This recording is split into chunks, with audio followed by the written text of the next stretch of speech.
+333, or hit me with where's Tiffany Dover if you can hear me properly. I'd appreciate it. Hang on, let me get my coffee. I had some technical problems. Yeah, it was very serious technical problems. That's why I'm late. I'm so sorry about that. I had to pee and make coffee. So, sorry, dude. Let's see. No +33. Can you guys hear me? That's very important. Can you hear me? Hit me with a +333 if you can hear me properly. Yeah. Well, hit me with a +333 if you can hear me properly. There we go. Okay. Or Tiffany Dover. Always remember Tiffany Dover. If you don't know who Tiffany Dover is, look her up. That's what God invented Google for, you know? Thank you very much. I appreciate it. How many people are here today? 500 people.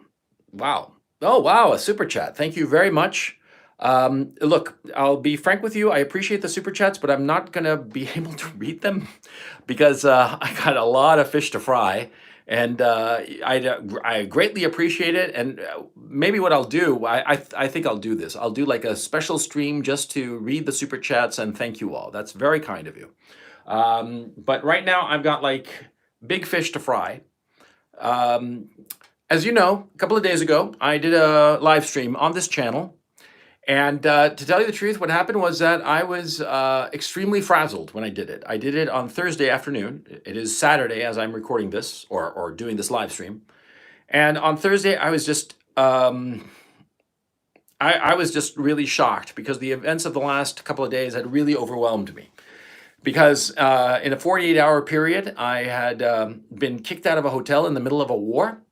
I'd made my way from Kiev to, out of the frying pan into the fire of Kharkov, where there was a raging battle and still is a raging battle between Ukrainian forces and Russian forces.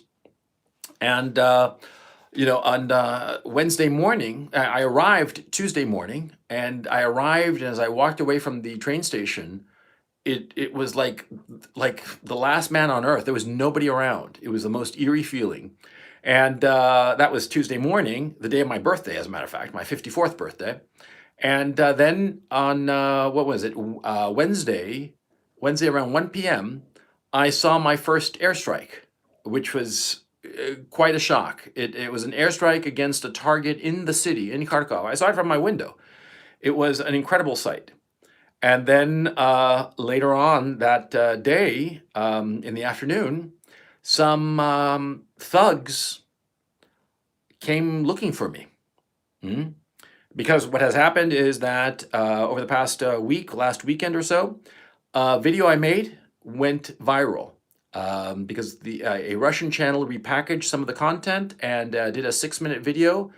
And it went viral all over Russia, all over Ukraine and Poland. I mean, it really went around the world. Apparently, it was even shown in South America and whatnot, And so yeah, all of a sudden I was a viral sensation. And the weird thing about being a viral sensation is that you have no idea that it's happening. Okay, I mean, everybody else is like, "Oh my God, this video is going viral," but you're sort of like at the eye of the hurricane. You have no idea because, of course, in my own case, I don't read or speak Russian, and so I had no idea about this video.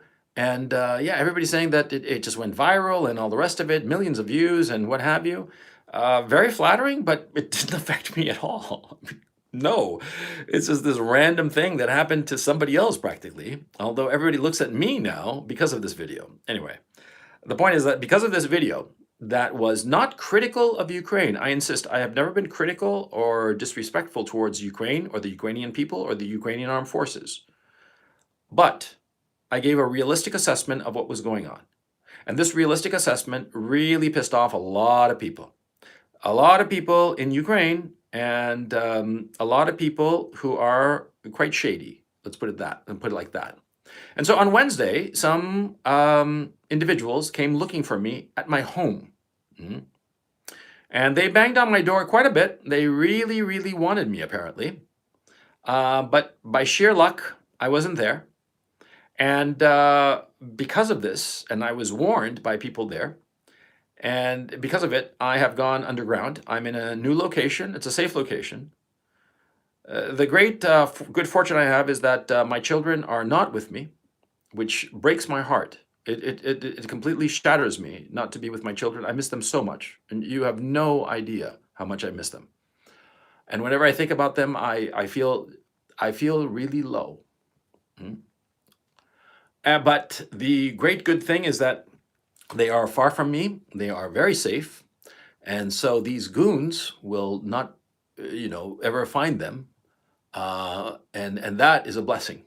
Because these goons are the kinds of people who would do horrifying things to small children, which is what I have. My children are 7 and 9. This is not a great secret, and it doesn't really matter what their age is, other than the fact that to emphasize that they are innocent children, and these mad dogs of the Zelensky regime would be happy to inflict horrifying things on them, because that's the kind of individuals that they are. They are mad dogs.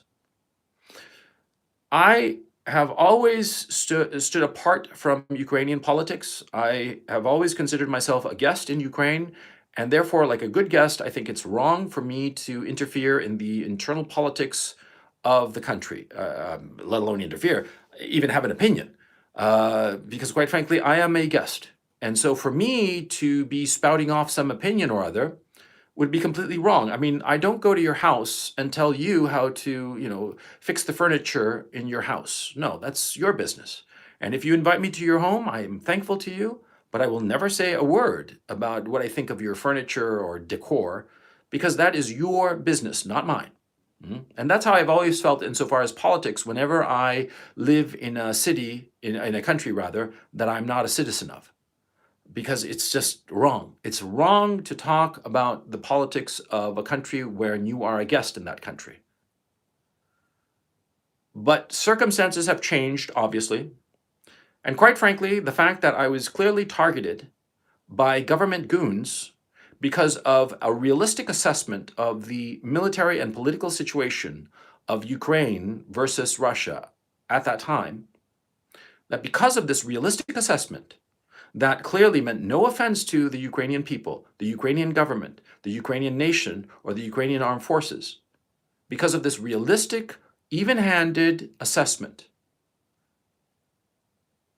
goons that, quite frankly, are either members of the government or aligned with the government, because as I will show you, the government, the regime of Zelensky, the current president of Ukraine, well, he has aligned himself with goons, with militiamen, with literal neo-Nazis. And when I say literal neo-Nazis, I'm not like one of these liberals in the United States or Europe who says that everybody's a Nazi, who says that, call me by my pronouns, or, I'll call you a Nazi. No.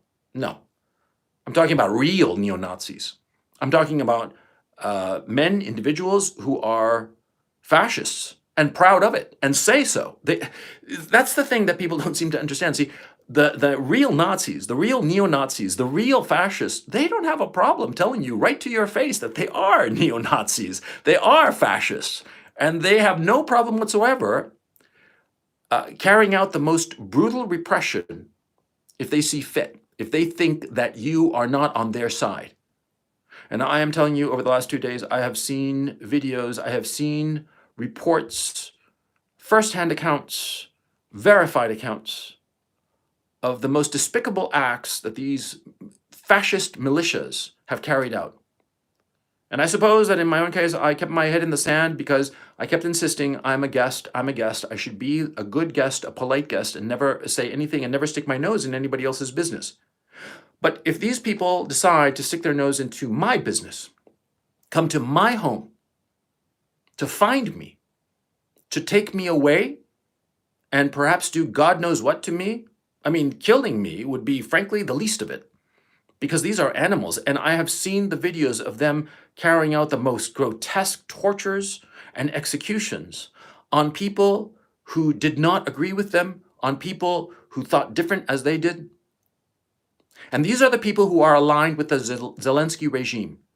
You have to understand that when you support Zelensky, you are supporting actual neo-Nazis, actual fascists, actual torturers, murderers, thieves, thugs.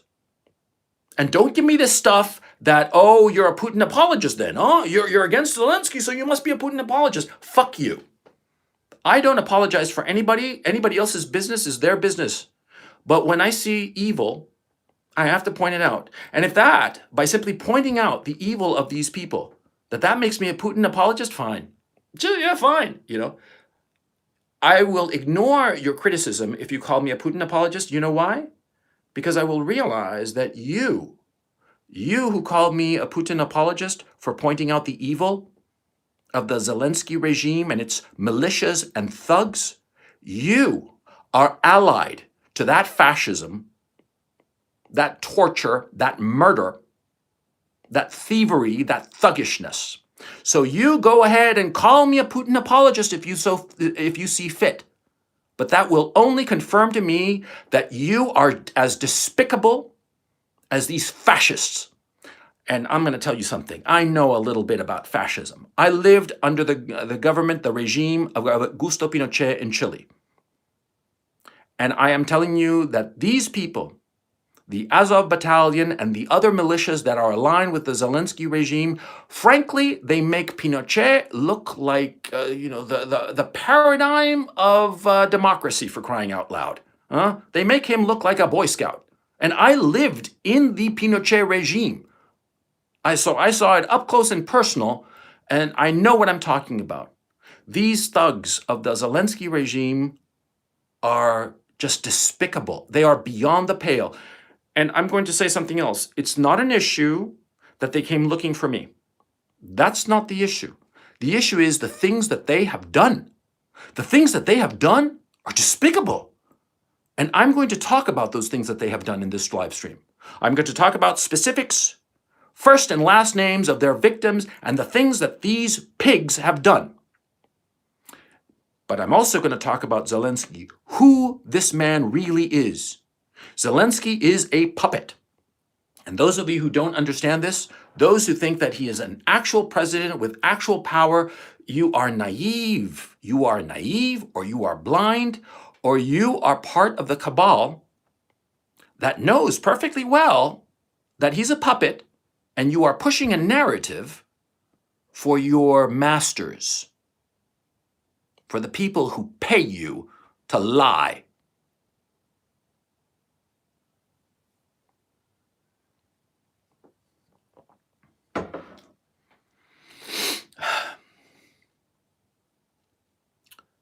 I'm trying to get a hold of myself because I'm extremely upset.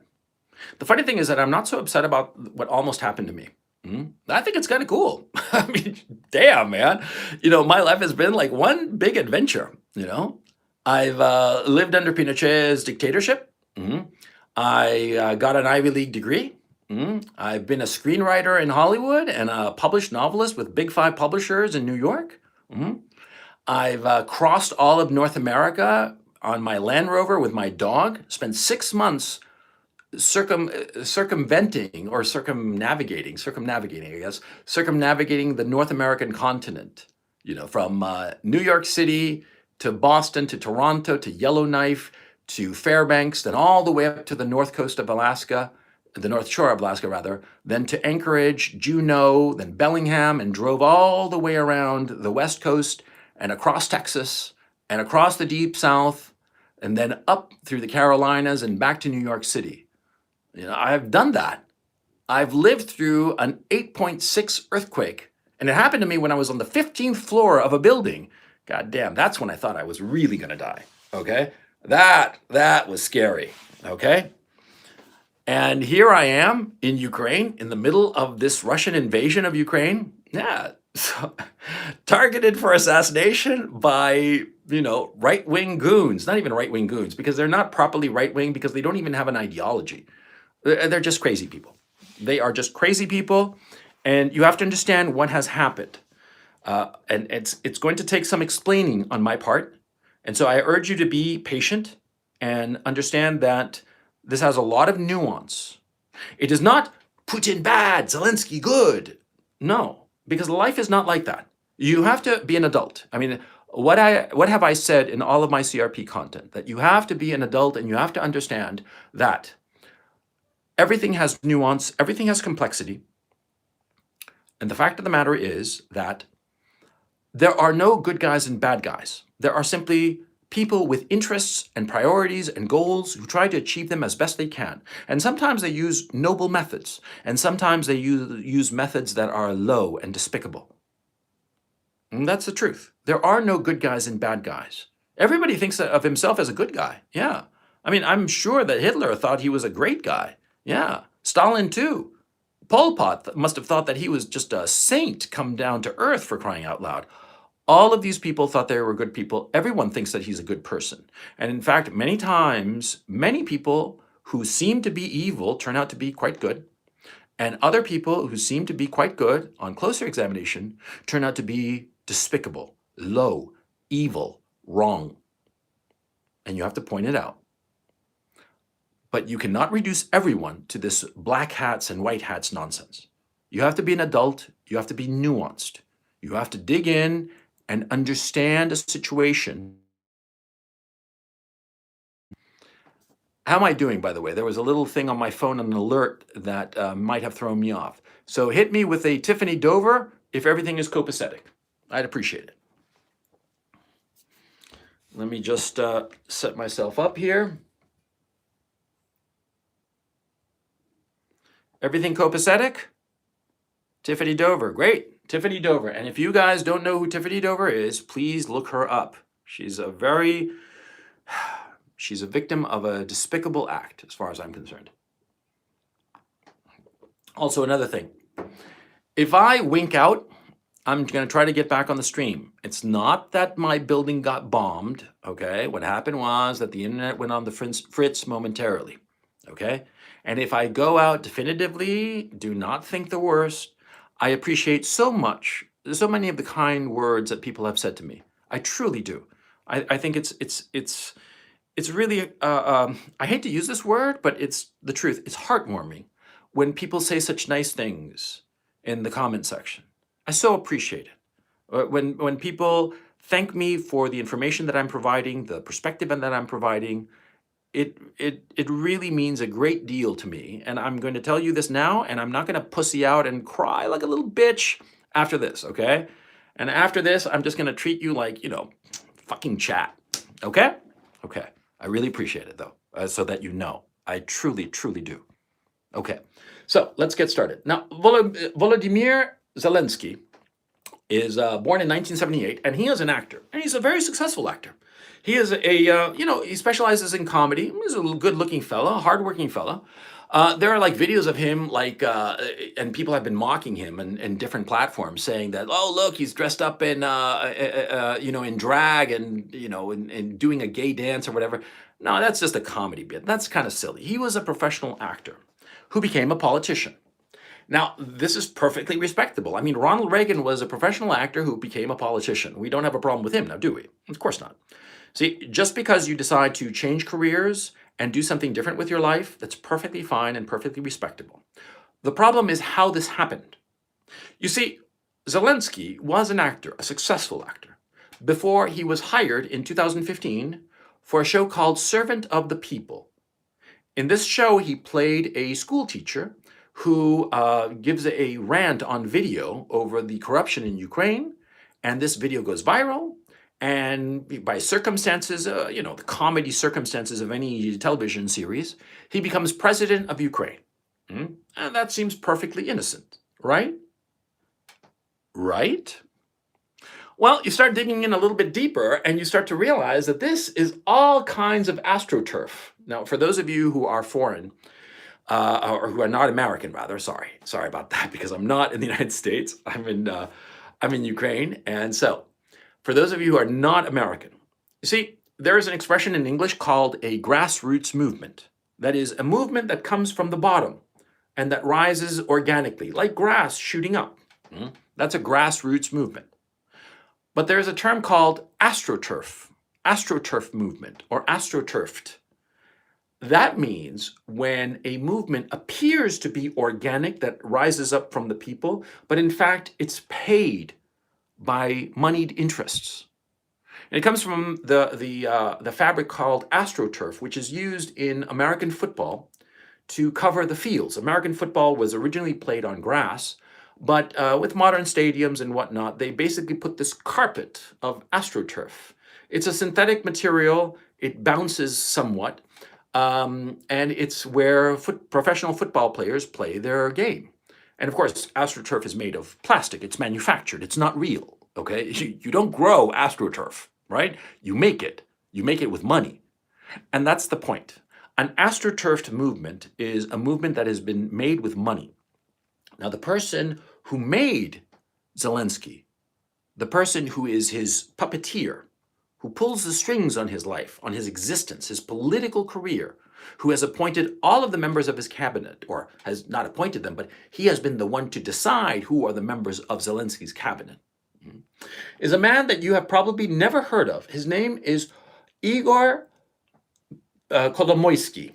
I have a difficult time pronouncing that name, and if I didn't disrespect him so much, I would say, I don't mean to disrespect you by mispronouncing your name, but to tell you the truth, I find Igor Kolomoisky the most despicable piece of shit that I've ever come across, because he really is. The man is, at this time, he's 59 years old, just 5 years older than me, so roughly of my generation. And he is a billionaire oligarch, and he lives in Switzerland. And he has 3 passports.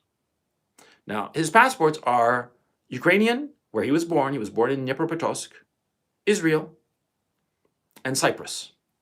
And the kind of man he is he has said that, well, in Ukraine, it's illegal for a Ukrainian citizen to have 2 passports. But he has said that it's not illegal for him to have 3 passports, because there's no law saying that it's illegal to have 3 passports. You see? You see the way that this man operates? He goes by the letter of the law, even as it completely violates the spirit of the law. And in fact, in his business dealings, he has used physical violence. He has, on his payroll, militias, goons, thugs, and this is a known fact. This is not me making something up. This is known. He is the man who has bankrolled the so-called Azov Battalion. The Azov Battalion, right now, as we are speaking, is fighting a fight to the death with the Russian army in the port of Mariupol. I think, I can't pronounce these names. I am so sorry. But they are fighting a battle to the death there, and you can look it up. You don't have to take my word for it. By the way, nothing that I say, don't take my word for it. If you don't believe anything that I tell you, look it up yourself in Google. It's right there in Google. It's right there in Wikipedia. What I'm going to tell you about Kolomoisky is right on his Wikipedia entry. And by the way, if I were you, I'd go to his Wikipedia entry ASAP and archive it. Because pretty soon, as more scrutiny befalls him, he's going to have his people, the people that a rich man always surrounds himself with, his little stooges, his little suck-ups, his little bootlickers. He'll have his bootlickers wipe away everything on his Wikipedia page. And the man is rich enough that he can probably get in touch with the Wikipedia people and have some sort of lock put on his Wikipedia page and scrub it away and make it all nice and shiny and clean. But the guy is dirty as a shit-stained mattress. I'll tell you that right now. Dirt that can never be rubbed away. He started out as an engineer, and with the collapse of the Soviet Union, he made his fortune, basically by strong-arming, literally strong-arming, business opponents and other people to amass his fortune, which is in the billions. Now, Ihor Kolomoisky, as I said in the previous stream, and a lot of the material here I'm kind of repeating from the previous stream, but I'm going to add a lot. I'm going to add a lot in terms of the political repression that Kolomoisky is responsible for. But for those of you who have not watched that previous live stream, I have to fill in some of this background so that you understand what I'm talking about. To those of you who have already seen this material, I'm sorry, you'll just have to be a little bit patient. But it's important, and so that's why I'm going to go cover the same ground a second time so that I can cover it and then add a little bit more. Okay? Okay, thank you very much for understanding. Now, Kolomoisky, he used thugs, militia, call them what you will, bodyguards, private security, private military contractors, paid muscle, basically. He used it to advance his business interests. because he's the kind of man who does not believe in playing fair. He does not believe in civil society. He does not believe in the rule of law. He believes in the law of survival of the fittest, but beyond that, it's, the might, the right of might. The more strength you have, the more muscle you have, paid though it may be, the more you can get. And he has used this muscle very effectively to become an extremely rich individual. He's stolen his money. I mean, it's all stolen. In some cases, he has literally threatened the lives of people who owned companies and stole their companies, threatening their lives and the lives of their family. That's the kind of piece of shit this man is. Igor Kolomoisky. Look up that name. Don't take my word for it. I'm just pointing you in the direction so that you can look for yourself. Okay? Okay. So Kolomoisky, he's a very smart individual. I mean, these men, they are despicable and disgusting, but they're smart. And I'll tell you something, as an individual with a fairly high IQ point, there have been times, the temptation to act in ways that are low, because you figure, well, I'm smart enough to do it. And if I really wanted to be ruthless enough, I could get a lot, and I could fuck over other people and be a piece of shit and get what I want. And I think that every man comes to that moment when he has to decide what sort of man does he want to be, and he decides on one path or another. He chose one path, and Kolomoisky clearly chose another, because he is dirty as they come. But of course, he is an incredibly intelligent man, and as all intelligent men, and I can confess that the same has happened to me, he is a man of extraordinary vanity, and he believes that he should have more power, because the power he has is not enough. And he ran for president in 2014. He set up his own party, ran for president, and failed. He got something like 2.5% of the vote, of the national vote of Ukraine. And so what did he do after 2014? Very simple. He set up his own scheme to puppeteer somebody into the presidency. And it was a very clever scheme. And you're going to see as I describe it that it was a scheme. You see, Kolomoisky owns 1+1 Media, which is a very large media conglomerate in Ukraine. It has television channels and all the rest of it. And so he, or his people, created a show, Servant of the People, as I mentioned before. Servant of the People was a comedy program about a school teacher, as I said, who, in desperation and anger at the corruption in Ukraine, which is endemic and which is caused by men like Kolomoisky, because they exploit this corruption and make it grow even larger. Corruption is a cancer, and this man is a cancer cell on the soul of Ukraine. Anyway, the television show Servant of the People, Kolomoisky, or his company, produced it. They produced it, and of course, Kolomoisky, who owns a number of different enterprises, he astroturfed the show. He made sure that it got all the right media attention, that there was lots of advertisement for it and all the rest of it. And he personally chose Zelensky to be the main character, the presidential character, the school teacher who becomes president. And in the plot of this television show, the president in the television show, he wants Ukraine to join the European Union and NATO. Now, this is really odd. Why, this TV show and why that obsession? Well, because you see, Kolomoisky is a man who hates Russia. He hates it with a passion. For long ethnic ancestral reasons that are too complicated to explain in this video, he hates Russia. And he's made that very, very explicit.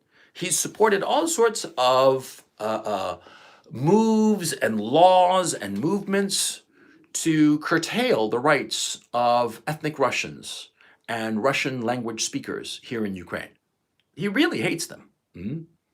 And it is an irrational hatred, but he does. The only difference is that he has the money to actually create the conditions where ethnic Russians are harmed. And that's the truth. And so he financed this show. One Plus One Media produced the show, Servant of the People, and they picked Zelensky as the character playing the president. Now, Zelensky had no political experience whatsoever and no political interest whatsoever. None whatsoever. And what happened next was that over the next 3 to 4 years, the show continued. 3 years. The show continued. It became more and more popular because Kolomoisky put more and more money into the advertisement of the show, trying to astroturf it into popularity, and bring Zelensky as the candidate for president, for actual president. He was playing a TV character on this show. He had been hired as an actor, as a comedic actor, which is what he was, to play the role of president. And what happened was that Kolomoisky started building him up as a potential actual candidate. And in 2018, Kolomoisky created the party called Servant of the People, the same name as a TV show. And this party, Servant of the People, its objectives were for Ukraine to join NATO and Ukraine to join the European Union. Now, Ukraine for a long time has wanted to join the European Union because it has this mistaken belief that if it joins the European Union, everything will magically become beautiful, that everything will magically turn into the Netherlands. I lived in the Netherlands, and I can tell you it's one of the most gorgeous countries in the world, and it works flawlessly. It works like a Swiss watch. It's unbelievable.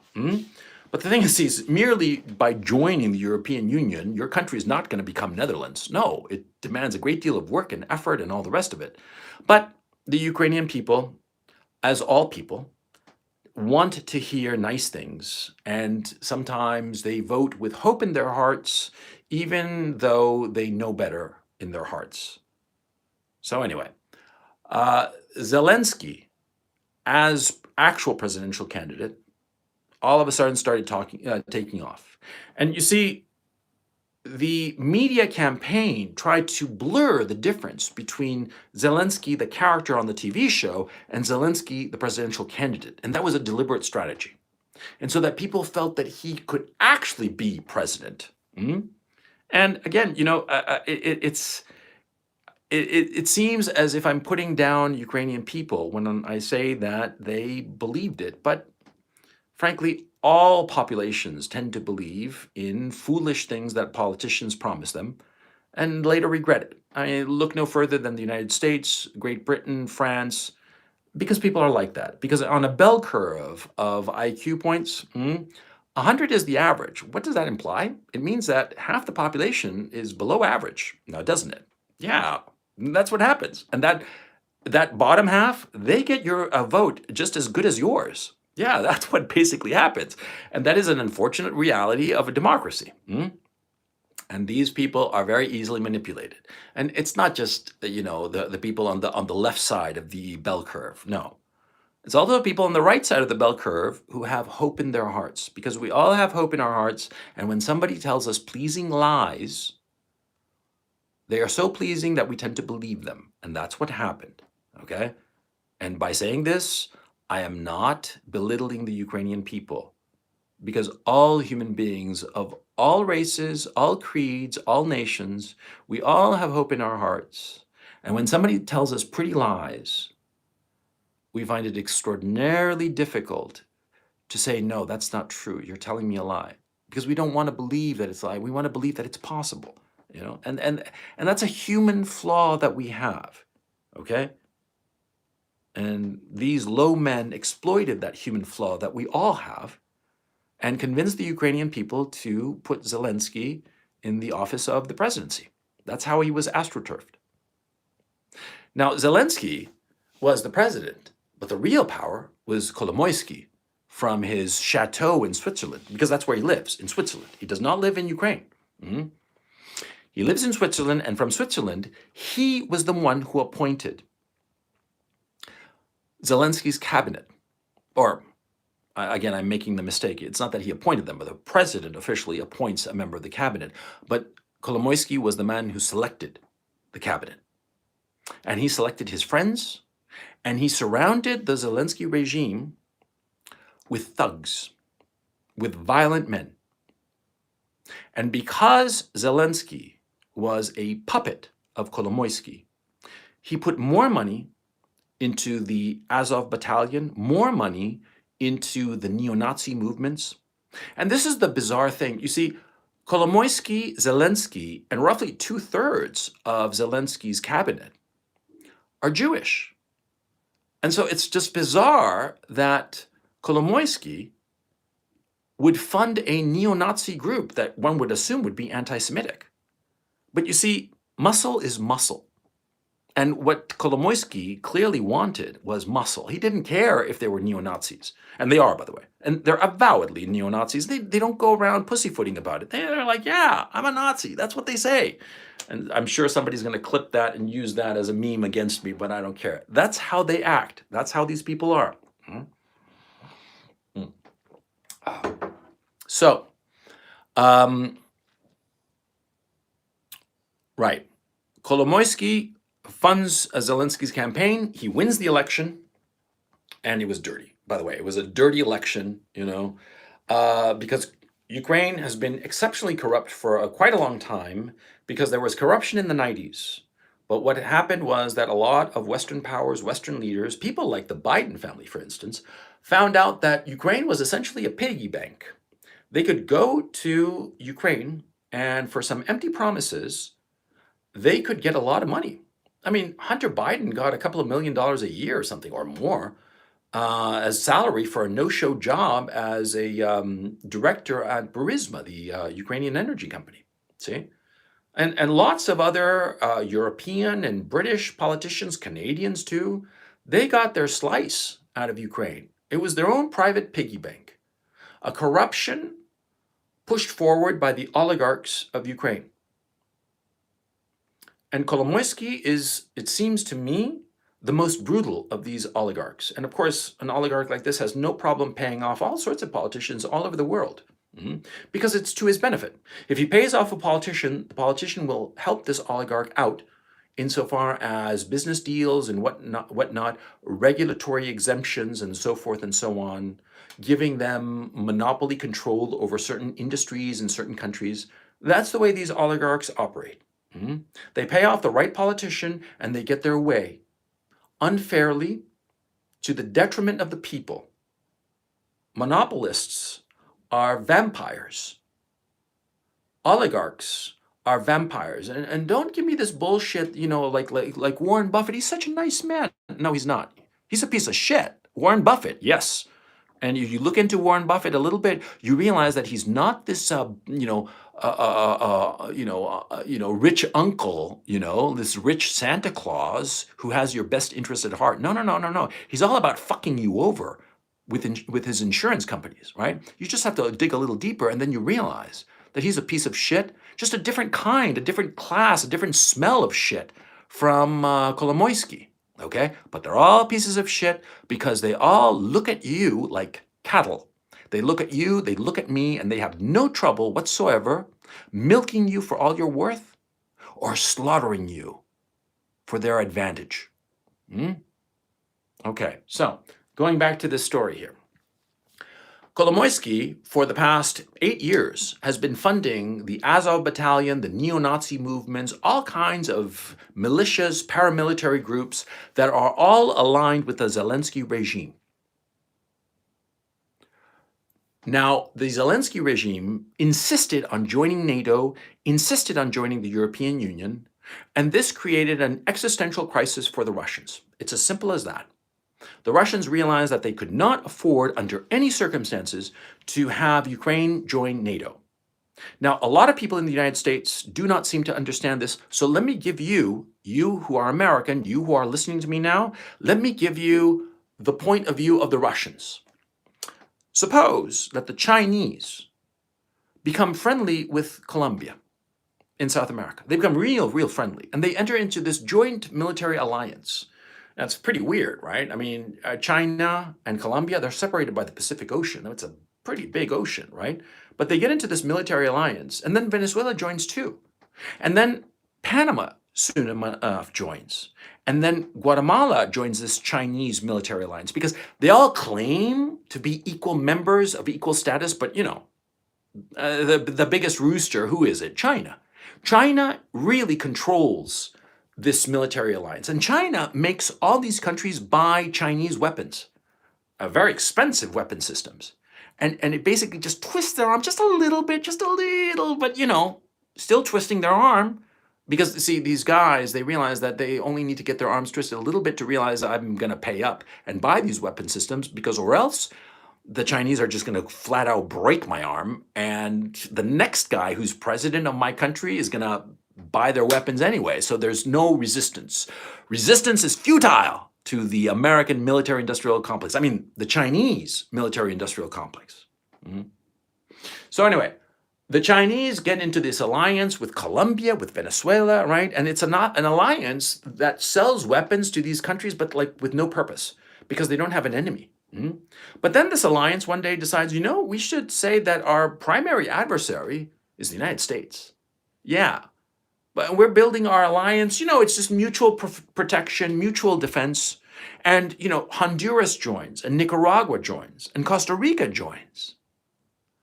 And then, the United States sees this and they get a little freaked out, and there are weapon systems, Chinese weapon systems, in Colombia, in Venezuela, in Panama, in Nicaragua, Honduras, Costa Rica, and it starts wigging out the Americans something awful, right?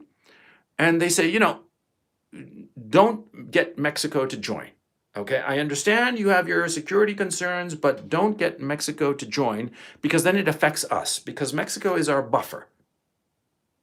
But the Chinese, they say, why? Why are you saying that? Why are you saying that Mexico can't join? I mean, any country is free to join any alliance that they want, right? Right. And so if Mexico wants to join the alliance, the Chinese-led alliance with Chinese weapon systems all over Central America and South America, well, why are you such a bad, crazy person that you don't want Mexico to join? What's wrong with you?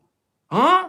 Are you evil? Do you have any intentions on Mexico? Maybe we should get Mexico to join us because you have evil intentions for Mexico. You see? And so finally, the Chinese start poking and poking and poking at the United States, and Mexico keeps insisting that it wants to join NATO, and it starts making moves like, it wants to retake Texas. See? Because Texas, it's called Tejas. Tejas means shingles on the roof. Tejas, now known as Texas, used to be Mexican. And the Mexicans say, that land is ours. You should give it back to us. And the United States is like, no, it's ours now. And it starts getting a little wigged out by the whole situation. And all of a sudden, the Chinese start sending military advisors to Mexico and start importing all kinds of weapons. And the Mexicans start amassing an army right on the border with Texas, right across from the Rio Grande. And the Rio Grande is not a particularly wide river. It's a hop, skip, and a jump to cross it. I mean, migrants cross it every day, right? And so all of a sudden, the United States realizes, holy shit, these fuckers mean to invade Texas and take it from us. So what would the United States do in that case? And you tell me. I think the answer is pretty goddamn obvious now, isn't it? They would attack first. Use the element of surprise, overwhelm the Mexicans, and take over Mexico. I mean, fucking take over the whole fucking country. Like that. Take it over because the Chinese are encroaching on the buffer zone of the United States. And the United States can't have that. The United States cannot have nuclear missiles, 10 miles away from San Diego. It just can't happen. It's not going to happen. And so the Americans invade Mexico. And China, what does China do? It goes around the world saying, look at these evil Americans who invaded Mexico. They are so evil. We weren't doing anything. We were just so innocent. And Mexico, poor Mexico, we stand with Mexico. And China starts putting all kinds of sanctions on the United States. And China starts saying that, all Americans are evil. And, don't call it American football. Call it whatever else. Like that. And start demonizing not just the American government that orders this invasion, Not just the soldiers, the American soldiers that invade. No, no, the Chinese and their proxies around the world start saying that the Americans are evil, all American people are evil, and that they should be kicked out of their country, they should be persecuted, they should be treated like garbage. What do you think the American reaction would be? Do you think that the American people would just say, okay, well, sorry? No, they'd be like, fuck you. And even if there were people in the United States who opposed the invasion of Mexico, well, after this persecution, after all these Chinese sanctions against America and American people and American businesses, all this hysteria from China against the United States, against American people, well, the American people, even if they disagreed with the policy of invading Mexico, they'd rally around the flag because they'd realize, holy shit, these guys really hate our guts. These guys want us dead. And if Americans started reading and finding out that in China, they have whole think tanks and non-governmental organizations that are working 24/7 to figure out a way how to topple the government of the United States and potentially replace it with a quote unquote friendly regime, regime change in America. If they openly advocated that, if they even openly advocated for the breakup of the United States, do you think that Americans would like that very much? Do you think that'd be like, yay, man, that's really cool? Do you honestly think that, that the United States would be like so happy to think that the Chinese want to just, go into America and break it up into maybe 3 or 4 countries, and they wanted to deindustrialize it so that the Chinese could go into America, deindustrialize America, and take all their natural resources for their own companies, their own factories, their own industries? Do you think Americans would like that? Do you think that they'd be like, oh, that's so wonderful. That's such a wonderful fate. Do you think? Think, motherfucker. Come on. People in the United States would be outraged, justifiably so. So you see what's happening. Do you understand what's happening here? What's happening in Ukraine is a tragedy. War is obviously always a tragedy. Innocent people die. Innocent people die, and cities are destroyed, and it's horrible. I'm not denying that, on the contrary. And what is happening to Ukraine is horrible. It's horrible by any measure. And I'm right in the middle of it, so I know what the fuck I'm talking about, motherfucker. It's horrible. But did it just happen just because? I mean, I've given you this metaphor, or this analogy rather, with Mexico encroaching on the United States. And perhaps now you understand the situation. For the Russians, this is existential. They will fight to the last man to conquer Ukraine. Conquer, capture it, whatever you want to call it. They are going to capture the whole country, and they will die to the very last man to conquer it. Because for them, it's existential. Because they will never allow NATO and its weapon systems to be in Ukraine threatening Russia. And from their point of view, it is, do or die now. For America, it's no big deal. It's like Ukraine. It's like, fuck all, far away, right? But the Americans don't seem to understand this, or their arrogance or hubris, or the other possibility is that they are being manipulated by certain interests that do not have the well-being of the American people in mind. They don't have the best interest of the Ukrainian people in mind even. No. People like Kolomoisky, or people like Victoria Nuland, people like Wendy Sherman, people like Anthony Blinken. Anthony Blinken is the Secretary of State in the United States. That is basically, for those of you who are not American, he is the Minister for Foreign Affairs. Wendy Sherman is one of the principal negotiators. She's an Undersecretary of State, I believe. I forget her exact title, but she's the point person insofar as dealing with the negotiations with the different countries around the world. And Victoria Nuland is a very influential figure who engineered the coup d'etat in 2014 that overthrew the Yanukovych government and installed the Petroshenko government. And she is somebody who is the point person for Eastern Europe. Now, all of these people are with Kolomoisky in the sense that they all agree in the ultimate goal. And the ultimate goal is to destroy Russia because they hate Russia for ancient ancestral reasons that have nothing to do with the practical realities of today. They have an inchoate, visceral hatred of Russia. And they will do whatever it takes to destroy Russia. I mean, they hate it, okay? I mean, you have to understand that. And so, anyway, Kolomoisky, as I said, he has his goons. I mean, you understand the situation now. It's very important. Hit me with a +333 to make sure that the chat understands what I'm saying in terms of like the significance for Russia of Ukraine. Oh, somebody's calling me a maggot. Oh, that's very interesting. Yeah, it must be some shill, some Kolomoisky or Zelensky shill, because it's not Ukrainian. It's not Ukrainian. No. The Ukrainian people are the innocent victims of the machinations of these pigs, because that's what they are. They are pigs, and they are manipulating the situation, both in Ukraine and in the West, to get what they want, which is the destruction of Russia. That's what they care about. That's all they care about because they hate it so much. Okay? So anyway, thanks. Apparently lots of you guys get where I'm coming from. Okay, so you have understood the analogy. It's very important that you understand that analogy. It's extraordinarily simple, and I hope that you will pass along this analogy to other people so that other people can understand what's going on in Russia and Ukraine. It's not that Russia one day woke up and decided, hey, no, it's not like that at all. Okay? Oof, coffee's cold, man. That's a pity. Anyway, it's pretty good coffee. Anyway, where was I? Oh, yeah.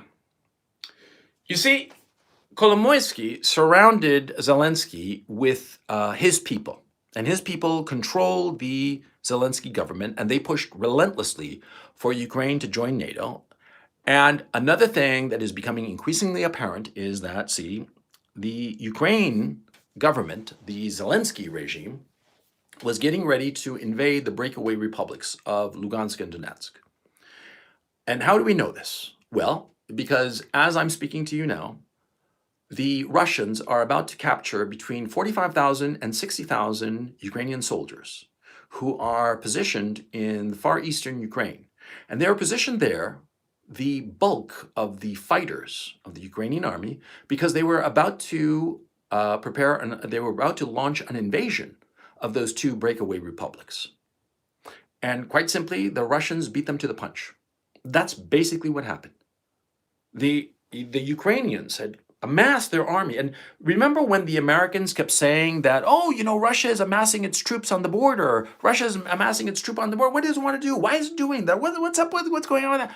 Projection. It's simple as that. They were projecting, see? Because it was the Ukrainians under American guidance. Because don't give me this bullshit that Kolomoisky, who puppeteers Zelensky. Zelensky is Kolomoisky's puppet. And Kolomoisky, more likely than not, was in contact either directly or indirectly with Victoria Nuland, Wendy Sherman, and Anthony Blinken with the express purpose of creating the conditions of a war between Ukraine and Russia. And they goaded the Ukrainian people into thinking that they could stand up to Russia.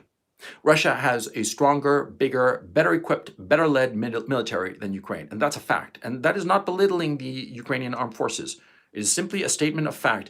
And you who are listening and are of the Ukrainian military and don't like the fact that I'm stating this, well, then you're not a true professional, because a professional recognizes when he is confronted with a superior foe. And it's no shame to be confronted by a superior foe. There are men who are smarter than I am, more talented than I am, better looking than I am, though not many. There's always somebody better. There's always somebody better. And it hurts our pride perhaps sometimes, but we have to be realistic. And the Russian army, as it is led today, as it is equipped today, it's stronger, better led, better equipped. Simple as that. And so the Ukrainians decided that they were going to goad the Russians, invade these breakaway republics, these breakaway republics that they were breaking away because the Russians had been fomenting it and financing it. There's no question about that. And I'm not denying that. The Russians were doing this deliberately so that there would always be, something burning in Ukraine, which would prevent automatically Ukraine from joining NATO. Because NATO's rules stipulate that no nation can join it if it is currently involved in either a domestic or foreign crisis, insofar as war or ongoing strife is concerned. And this relentless little grind that was happening in the Donetsk and Lugansk People's Republics, well, that was financed and arranged by the Russians precisely so that it would disqualify Ukraine from ever joining NATO. But why would the Russians need to do this? Well, because they don't want Ukraine to join NATO, because they don't want NATO weapons, NATO potentially nuclear weapons, right on their front yard. In 1962, John Kennedy almost went to nuclear war with the Soviet Union because of the missiles, the nuclear missiles that were parked on Cuba. It's the same goddamn thing, okay? It's exactly the same thing. And so the Russians would not tolerate it. And finally they realized, look, these Ukrainians, they're goaded by the Americans, they're goaded by NATO and the European Union, and they are going to launch an invasion of Lugansk and Donetsk. So what do we do about it? We beat them to the punch. We go first. We go first and we'll be the bad guys. Fine, we'll be the bad guys, but see, if we don't do this, we're dead. This is existential for us. So we go it and we take the bad publicity, we take the sanctions, we take whatever they throw at us. Because if we don't have a neutral Ukraine, at least neutral, if we don't have a neutral Ukraine, we're dead.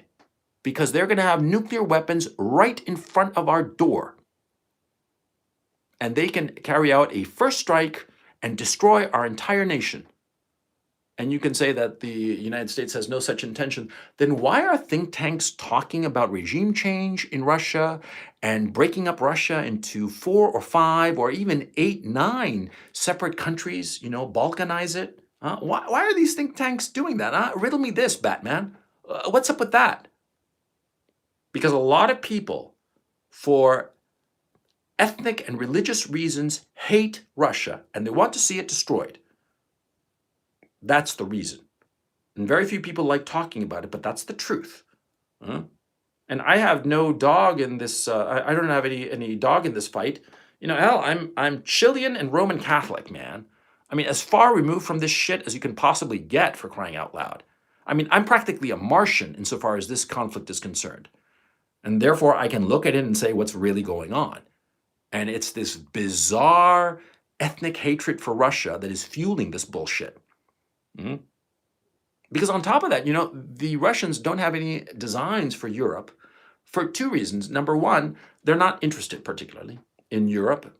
And number 2, they have been swatted aside by Europe economically and culturally for so long that the Russians have turned to China and they have discovered a very enthusiastic partner.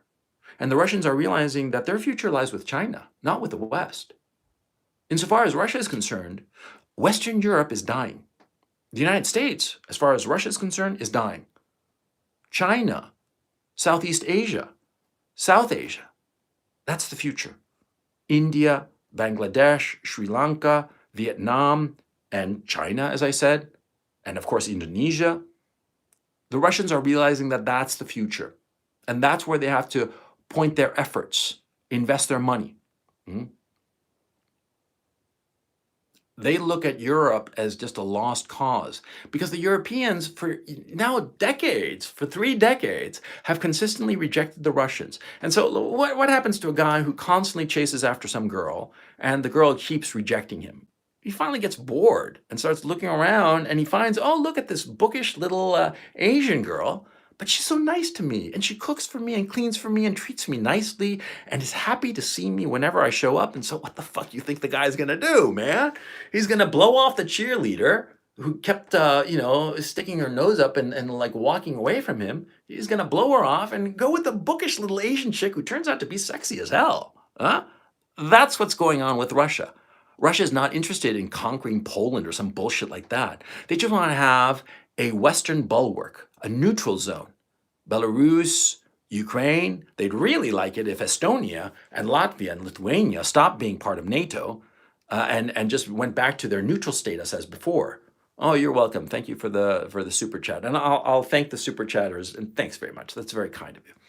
I lost a train of thought. Okay, future super chats, I'm kind of gonna ignore you because when I like acknowledge you and it's very kind of you, it sort of like throws me off. Okay, so anyway, what the hell was I saying? And yeah, god damn it, look at me, man. I'm going bald as fuck. Bald as an egg, motherfucker. Damn, man. I thought I'd hold on to my hair. Oh well, even the Mona Lisa is falling apart. You know what I'm saying? Hmm. Anyway, before getting thrown off my thing, I was saying that the Russians no longer care about Western Europe. They don't. They have no interest in Poland or what have you. They don't care. They are looking to Asia because they see that Asia is the future. And they have recognized, especially over the last few years, especially since 2014, with the implementation of all these sanctions and this demonization of Russia, the Russians have realized that they have no future with Western Europe or the United States or Canada or Australia or New Zealand. Their future lies with Asia. They have discovered a very enthusiastic partner. They are pivoting in that direction. They're happy. They don't need the bullshit of the West. And they certainly don't need NATO right on their doorstep in Ukraine. And so that's why they invaded. And so let's turn to Kolomoisky. Kolomoisky, has been egging on this whole thing. I mean, like I said, he is the puppeteer behind Zelensky. Kolomoisky is the man who controls Zelensky up until now. Now, here is the part where I'm going to go into some slight speculation. Now, you can take it or leave it as you see fit. But you see, up until this war, it was very clear that Zelensky was Kolomoisky's plaything, his toy, his puppet, call him what you will. Because Zelensky has no political experience, no executive experience. I mean, come on, he's literally an actor. And he knows how to act, he knows a good PR moment and all that bullshit, but he does not know how to lead, he does not know how to organize a government, he does not have any kind of executive experience. All of that was provided by Kolomoisky. He was the real power behind the whole thing, okay? Now, the war started, and it caught everybody by surprise. It caught me by surprise, man. I flew into fucking Kiev the day before the fucking invasion, man. What the fuck, man? Jesus Christ. But anyway, caught everybody by surprise. And word is, it even caught the Russian hierarchy by surprise. Only a very, very small group of people, like literally less than a handful, less than 5 people, including Putin, knew what was coming. And Putin sprung this on his top tier people, and they were like, what the fuck? Okay, the boss says so, we do it. And they did it, and they're winning. Bottom line, the Russians are winning. This is one of the most successful invasions in military history. It really is. Okay, successful in the minimization of loss of life, successful in the amount of territory gained in the amount of time that we're discussing. Ukraine is a country of some 606,000 square kilometers, slightly smaller than Texas. And in 1 week, the Russians, a little over a week, the Russians have captured, well, no, now we're talking 10 days. The Russians have captured roughly 40% of the country. And they are about to encircle, if they have not encircled already, the bulk of the Ukrainian army, the bulk of their fighters. And those that once they've encircled them, that's over for those fighters. They can't be resupplied, so they are going to starve, or what will more likely happen, they will simply surrender, or they will melt away into the civilian population, or some of them will fight and fight to the death.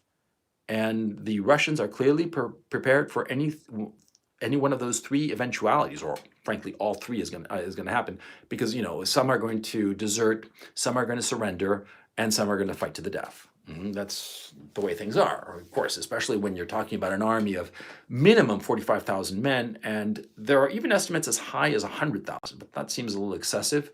The entire Ukrainian army is about 250,000 men. The Russians is over like 1.5 million or something like that.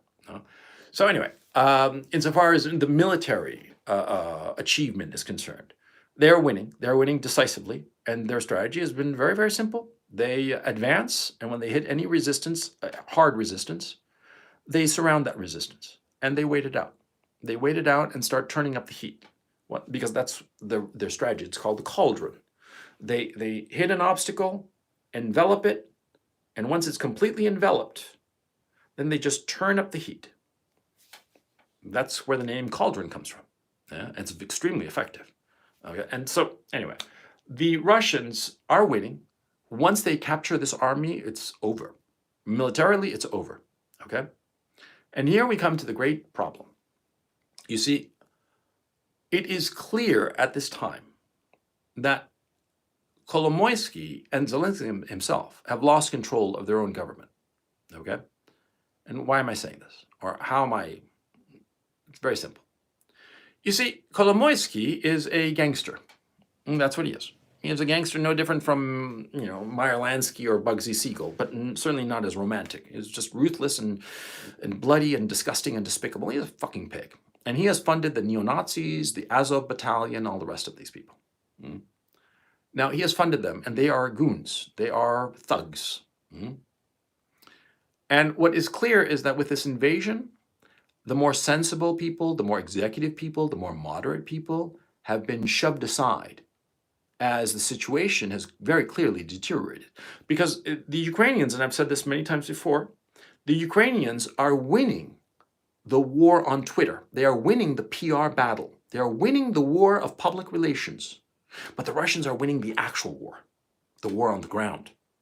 And at the end of the day, only one of those two actually counts. Now, doesn't it? The Russians are winning militarily, and the Ukrainians, or the Zelensky regime, because I want to separate between the country of Ukraine, the people of Ukraine, the armed forces of Ukraine, and this disgusting and despicable regime, the Zelensky regime, the regime of thugs. During the time of Zelensky, of course, not by order of Zelensky, but order of Kolomoisky, 4 television stations were shut down that were critical of the government. Journalists have been persecuted, and a couple have disappeared, and nobody knows what's happened to them. Even lawmakers have been intimidated with physical violence. And this was before the war, by the way. And graft and corruption and theft of state funds gone through the roof. The amount of money that has gone out of Ukraine to pay off foreign politicians in Washington, politicians in London, politicians in Brussels, off the charts. They have spent so much goddamn money. It's unbelievable. Do you think that Zelensky had anything to do with that? He was just the figurehead. He's just the puppet. He's just the face. The man doing this was Kolomoisky. He's the one who did it. He's been paying off European politicians, American politicians. I mean, come on, we all know what's going on with the Biden family. They are corrupt as sin, for crying out loud. And that's the truth. And so Kolomoisky has funded his militias and paramilitary groups and Azov Battalion and all this crap. And they are actual neo-Nazis. And when Vladimir Putin said that he was going to invade Ukraine to accomplish 2 things, the demilitarization of Ukraine, that is, turn it into a neutral state, and the denazification of Ukraine, this is what he meant. Because Kolomoisky, Jewish though he is, he doesn't care if he has fascist muscle. All he cares about is having muscle. But what I suspect has happened is that with this invasion and the clear sense that the Ukrainians are losing, and from the very beginning it was clear that the Ukrainians were going to lose, the more sensible, moderate people, the more hard-headed people, the people who would actually go ahead and potentially negotiate a structured surrender of some sort or a cessation of hostilities that would leave the Russians in the driver's seat, well, they were pushed aside. And the people who are now clearly in control of the government are the thugs. And if you don't believe me, look at all the pictures of Zelensky. Like, for instance, when he signed the letter asking to join the European Union, that it was so celebrated, look at the people around him. They were thugs. You can just see them and you realize, I mean, they look like club bouncers now, didn't they? Yeah, they were thugs.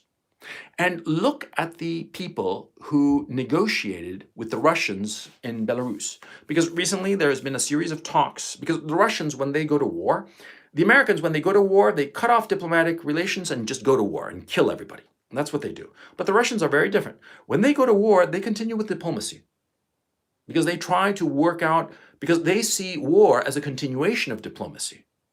Mhm. And so what they try to do is continue with the diplomatic effort, even as they're trying to conquer your country, and try to figure out a way to end the hostilities, because they don't want to continue the hostilities indefinitely. They don't want to destroy anybody's country. They certainly don't want to destroy Ukraine, because to them, Ukraine is the same as Canada is to any American. They're like cousins. They're like brothers. And yeah, in Quebec, you got the crazy ass Frenchies, right? But they're still like our guys, right? That's how the Russians view Ukraine, okay?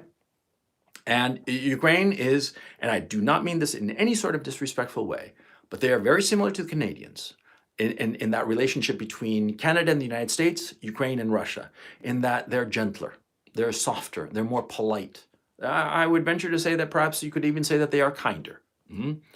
And so that is the relationship between the two countries. The Russian political leadership, most certainly, has no intention of abusing the citizenry. It is very clear. I am talking to you from Kharkov, that is being surrounded by the Russians. And I have electricity, I have running water, I have internet, I have cell phone. If the Russians really wanted to abuse the citizenry, all of that would have been gone in the first day, because the Russians could do it.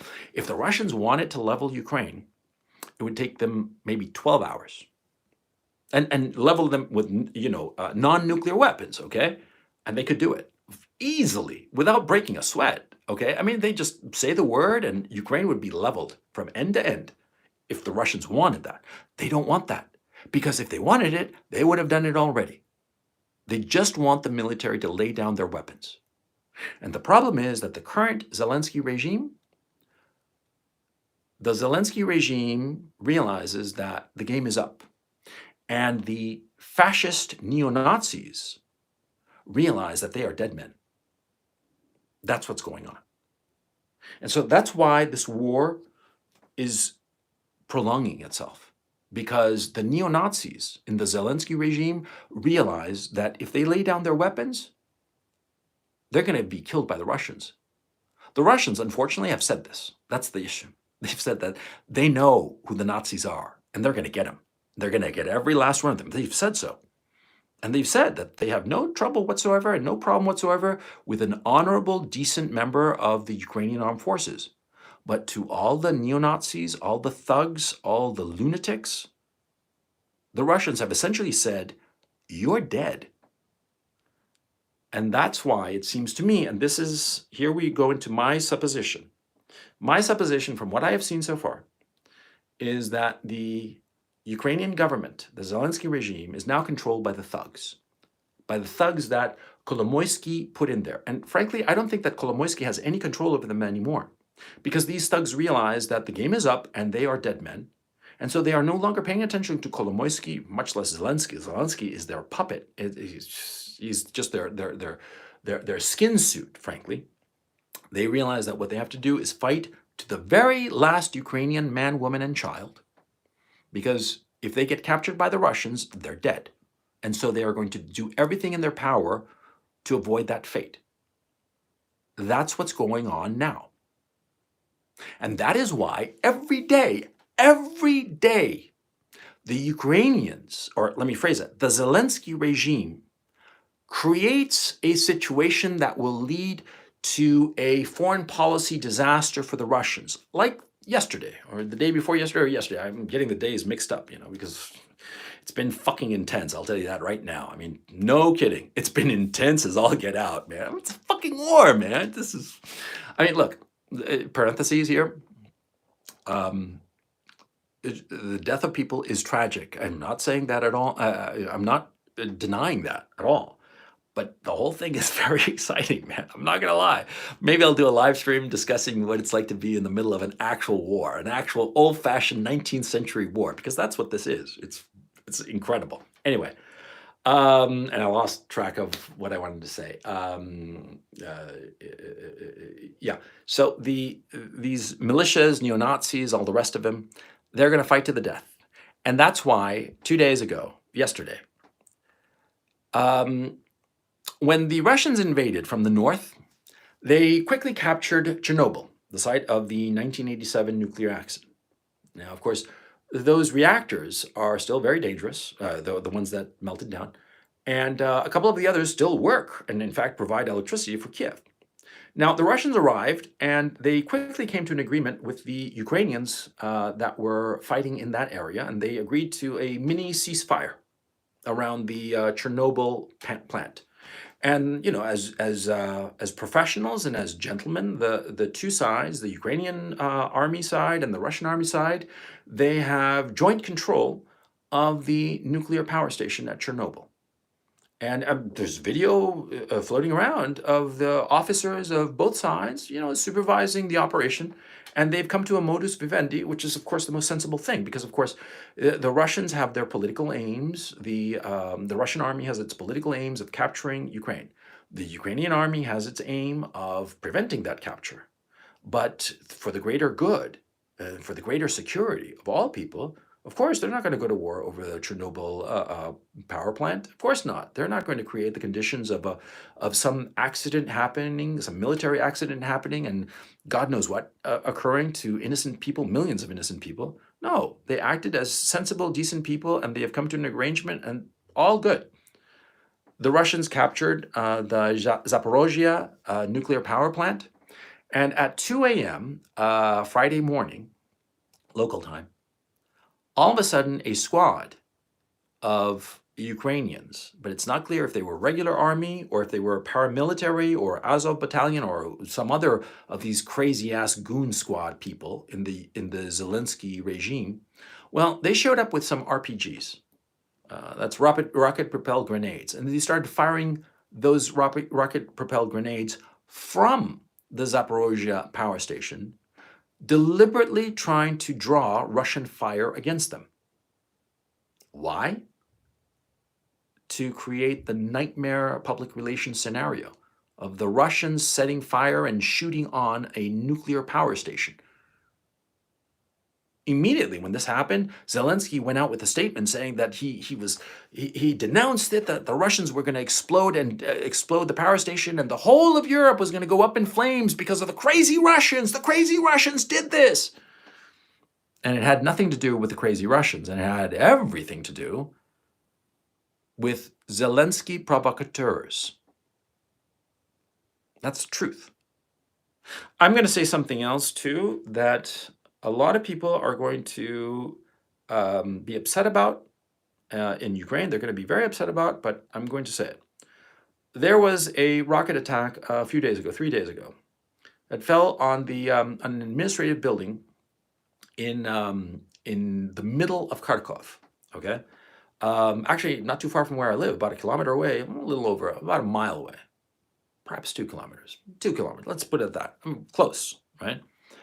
A rocket attack that destroyed a administrative building, a government administrative building that was facing the main square in Kharkov. Now, the thing about this building is that it had no military significance whatsoever. It was just a government administrative building, and it was empty. And it was not leveled, but it suffered a huge hit. And what's really interesting is all the video that emerged. It was perfectly composed. And the thing is, see, the rocket that hit it, well, the Russians were really far away, okay? And I was there, and I didn't hear any plane, okay? I mean, it was not a rocket that you would think that could be launched from 40 kilometers away. I personally think it was a false flag, deliberately designed by the Zelensky regime. And the Zelensky regime has lied consistently about all sorts of stuff. For instance, the ghost of Kiev.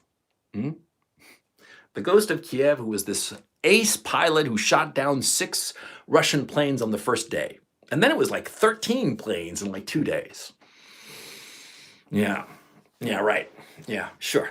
Yeah. Oh, it turned out that the name of the pilot was Samuel Haidsky. Those of you who know internet culture will know what I'm talking about. Yeah, it was Samuel Heidsky. Mm, there was no fucking ghost of Kiev. That was made up. Okay. The same story is that, there were 13 defenders on this little island called Snake Island in the Black Sea that was Ukrainian, and that the Russians invaded it. I mean, took control of it, really. And the 13 men there said, "Fuck you, Russians! We'll fight to the death," and they all died. And then it turned out that, first of all, there weren't 13, there were 82, which is kind of surprising. I saw a picture of the island; it was really tiny, but okay, 82 soldiers there, and none of them died. Okay, there were no 13. That was a lie. Okay, all kinds of lies. And what's really interesting is that the Zelensky regime is really, really good at the PR game. And what's the point of their PR game? To draw the West into the war, to create the conditions where Americans and Europeans are willing to commit troops to fighting in Ukraine against the Russians. Mm? And there have been all kinds of talk and all kinds of bullshit, like declaring a no-fly zone over all of Ukraine, which is just absurd, and I'll explain in just a moment. But all of this bullshit, it's PR manufactured. I mean, Zelensky is an actor.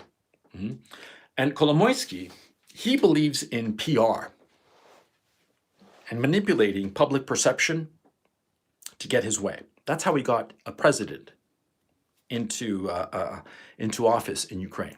See? That's what's going on. So anyway, the thugs have taken over. The thugs have definitively taken over the Zelensky regime. Yesterday, he gave a press conference to the European Union, and he was stoned. I mean, he was serious. I mean, if I had to guess, I'd say it was cocaine. Okay, and Putin had said that he wanted to get rid of the drug addicts in Kiev, in the regime. He said that he called some of them drug addicts, and a lot of people said that that was just hyperbole. But the thing is, it's been becoming increasingly clear that Zelensky has a drug problem. I mean, he's a junkie, or he's got a serious coke habit.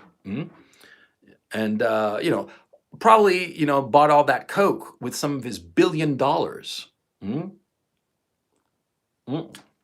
Because that's how much Zelensky is worth at this time, $1 billion. Now, tell me this. How on earth could a Ukrainian actor, star that he is in a successful TV show and successful movies, though he may have been in, how does he have $1 billion? Huh? You tell me, man. I mean, what? What the fuck you think, man? Come on. You're a grown-up. You know what's going on. Corruption, thievery. So anyway, Zelensky is stoned. And it looks like the kind of behavior that I saw in him, it reminded me of guys who had snorted a couple of lines of coke, on a long party with a lot of booze, and they were coming down, okay? And that means that the guy is snorting it 3-4 hours before, and he's coming down, and it's that kind of situation. I mean, I've had some experience with that. I mean, I personally no, but no way. But I know some friends of mine who had serious coke problems. Yeah, coke is a nasty, nasty drug, and that's my supposition. Okay, I could be wrong. Maybe it's something else, but that's not the point. He was definitely stoned. He's definitely on drugs. Okay, and so what Vladimir Putin said was true. And this is not me being a Vladimir Putin apologist. Okay, when I first heard him characterize the Ukrainian leadership as drug addicts, I was like, fuck you, man. What the fuck you talking about, dude? But seeing Zelensky, I'm like, dude, the fucker was right, man. Yeah, he is. He's a junkie, okay? He's an actor. I mean, come on, these guys, man, what the fuck you think, huh? Anyway, it seems clear to me, like I said earlier, that the thugs are in control, because whenever you see Zelensky, he's surrounded by thugs, by guys who look like club bouncers, and they look nasty, okay? They're nasty people, simple as that. You see that delegation that went to Belarus, because like I said, the Russians believe in negotiation at the same time as they are conducting military operations. So they're more than willing to have diplomatic talks in a neutral territory with the Ukrainians, which they have been having in Belarus. And at that first meeting, the Russians, they showed up their committee, their negotiating committee.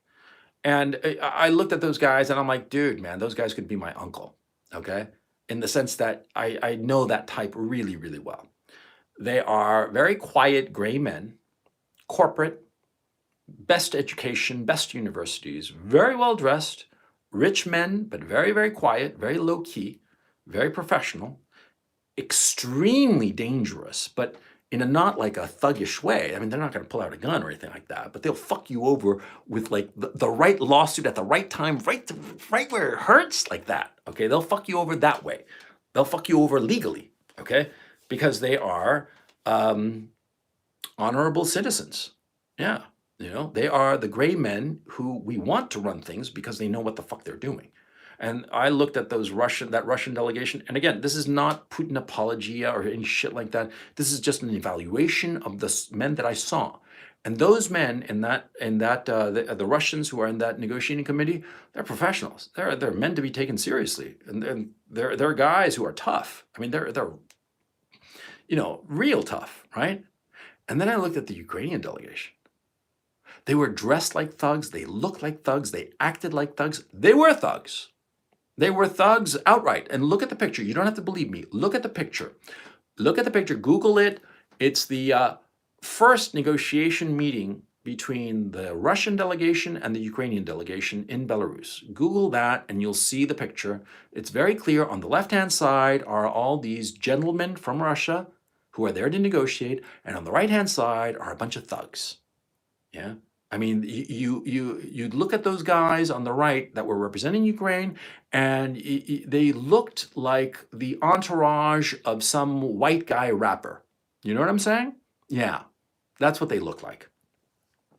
And what was really interesting about that picture was that on the left, the Russians didn't have anything in front of them, or perhaps a notebook or two, to write down notes, of course.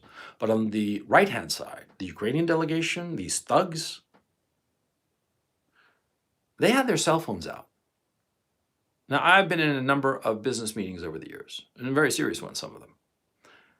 And when you go into a business meeting like that, like a serious one, like, something that really heavy going down, you turn off your cell phone and pocket it. And if you're going to, write anything, you'll have a notebook where you like quickly write some notes there. You're not going to whip out your cell phone. You're not going to lay it on the table on. You know why they had those cell phones on like that on the table? Because either they were recording the call or they had an open line and somebody else was listening in. And that was happening. And who do you think would be listening in? Kolomoisky, or more properly, somebody who would actually know what the fuck to do in such a situation. Somebody like, for instance, Victoria Nuland, or somebody like Anthony Blinken. That's what I think, okay? And maybe I'm totally wrong. Maybe it was like Santa Claus on the other end of that line. But, I don't really think so, Santa ain't down with ceasefire negotiations. You know what I'm saying? Santa loves everybody, and he wants to deliver toys to all the children of the world, including the Russian children, okay? But, you see what I'm saying? I'm being obviously, whatever, but come on. So anyway. Moving on. These thugs that are running things, see, they're ignorant and stupid and they're desperate. And so something that's been happening over the last week or so, I think, starting on Monday, at least on Monday, probably earlier perhaps, but what has been going on is, you see, people are fleeing the country. There's a lot of chaos going on, okay? And because of this chaos going on, people lose track of one another. I mean, like, for instance, a war is going on where you live in your state, and you have a bunch of friends there and acquaintances and whatnot, people you care about very much, and people that you're friendly with, and close friends and distant friends that you see once in a while, right? And so you're in the middle of a war zone. A war has started, and so you want to flee the area. So you're going to care about your people being your family, your closest friends, your relatives, the people that you truly care about. You're going to be working to ensure that they're okay, right? Packing up the car, getting everybody on the train station, that sort of thing. You're not going to be paying attention to your friends. You're not, because you're going to be too busy, right? Because everything is in flux. Everybody is becoming a refugee, right? It seems that under cover of this chaos, this social chaos, this movement of everybody from side to side, well, it seems that people are disappearing and really fucking awful things are happening to them. Now, I'm going to read you 3 cases that are happening, that have happened rather, okay? Because you see, the story I told you about thugs coming to look for me in my apartment on Wednesday, I could be making that up, I mean, I could just make it up out of whole cloth, I was like in my apartment and, I'm like, geez, I'm bored. I need some attention. How do I get some attention? I know, I'll make up a story. Oh, yeah. Okay, so it could be that. So let's pretend that I never told you this story, that what happened to me. Instead, I'm going to tell you a different story that is backed up by links, by citations. Yes. Citation, please. Yes, we have some. Let me read you the headline. This is from the Daily Mail, the Mail Online. This was published on the 3rd of March, 2 days ago. Okay? Let me read you the headline. Pro-Russian mayor of city in eastern Ukraine who welcomed Putin's invasion is found shot dead in the street after being kidnapped from his home. That's a real fucking headline. They snatched this mayor, Vladimir Struk, who is the mayor of the city of Kreminna, and they snatched him from his home. And a day or two later, he was found shot through the heart in the very center of Kreminna.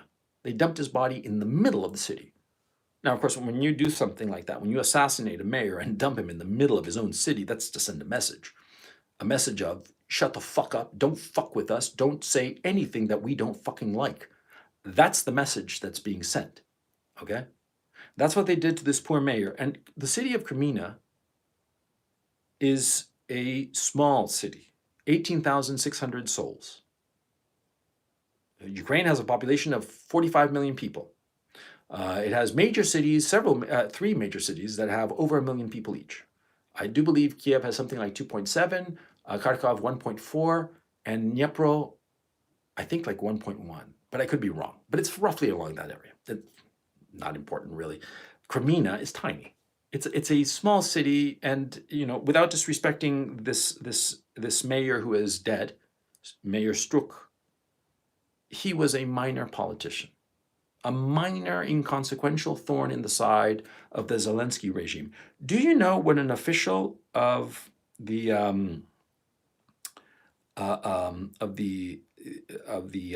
Zelensky regime said? An advisor for the Interior Minister of Ukraine, Anton Garushenko, alleged that Mr. Struk, quote, was judged by the Court of the People's Tribunal and called him a traitor. This is an official of the Interior Ministry of Ukraine who was celebrating the assassination of the mayor of Kreminna. That's not normal. That's not how a normal government operates. This is bullshit. This is fucking gangster shit, and not gangster in the cool way. Oh, you look so gangster in those sneakers. No. This is the gangster fuck you up and crucify you kind of shit kind of way. Yeah, that kind of gangster, which is the Azov battalion has done that, by the way. They have literally crucified people. They have literally tortured people, nailed them to a cross, and hoisted up that cross and videotaped it. I've seen it. It was so fucking horrifying. I was like thinking, motherfucker. And of course I'm thinking that might happen to me. Fuck yeah, who wouldn't? And that kind of move, that you do that and then you videotape it and distribute that videotape, it's just an intimidation tactic. It's just to show everybody, don't fuck with us. Thugs. Pieces of shit. I'm sorry, that kind of intimidation shit, I fucking despise it. I react to it viscerally. Because I've said it before and I'll say it again, thugs like that, my old man was a bully and a bastard like that. Basically a thug. Yeah, nice suit and all, big job in finance, but a fucking thug, a fucking bully piece of shit. And that's why, as a grown man today, whenever I see this kind of attitude of bullying people, of abusing them like this, it's just a visceral hatred of it, you know? And I look at this fucker, Kolomoisky, and dude, he's the cause of this shit. He's the cause of this criminality and corruption of the Zelensky regime, that now he has lost control of it. That's the problem. He has lost control of it. These thugs are running scared, and so they are eliminating anybody who opposes them, anybody whom they consider, a quote unquote traitor, judged by the People's Tribunal. No, it's not a People's Tribunal. It's judged by a bunch of fucking thugs dressed up like fucking gangster rappers. I'm sorry, I gotta calm down, man. It just infuriates me, man. I need chat to help me out here, I mean, do you think that my outrage is justified or not? Hit me with a +1 if you think it's justified, and a 0 if you think I'm like overreacting. Overreacting to the killing of some poor schmuck who never hurt anybody, huh? Who thinks that I'm overreacting? Hit 0. Or if you think that I am morally justified in my outrage at this shit. Hit +1.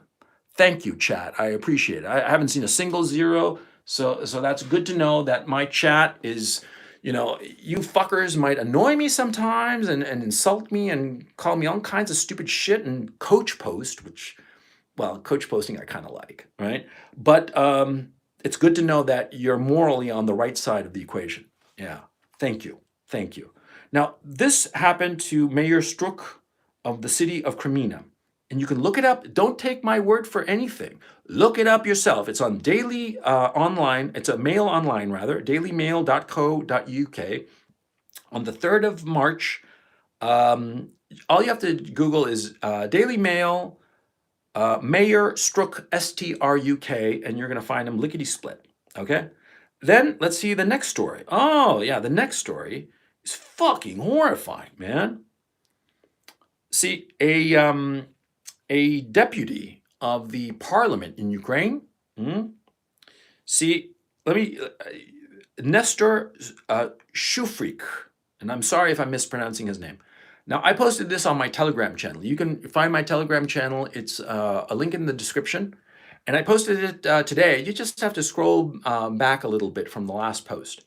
And you'll find several posts that I put about Nestor Shufrik. What happened to him was despicable. He was kidnapped by thugs. And I can't show you the picture on screen, but go to my Telegram channel and you will find it. The thug who captured him, who kidnapped him, took a selfie of himself with this poor Nestor Shufrik. And Nestor Shufrik is this balding, white-haired guy, a little bit older than me, middle-aged guy.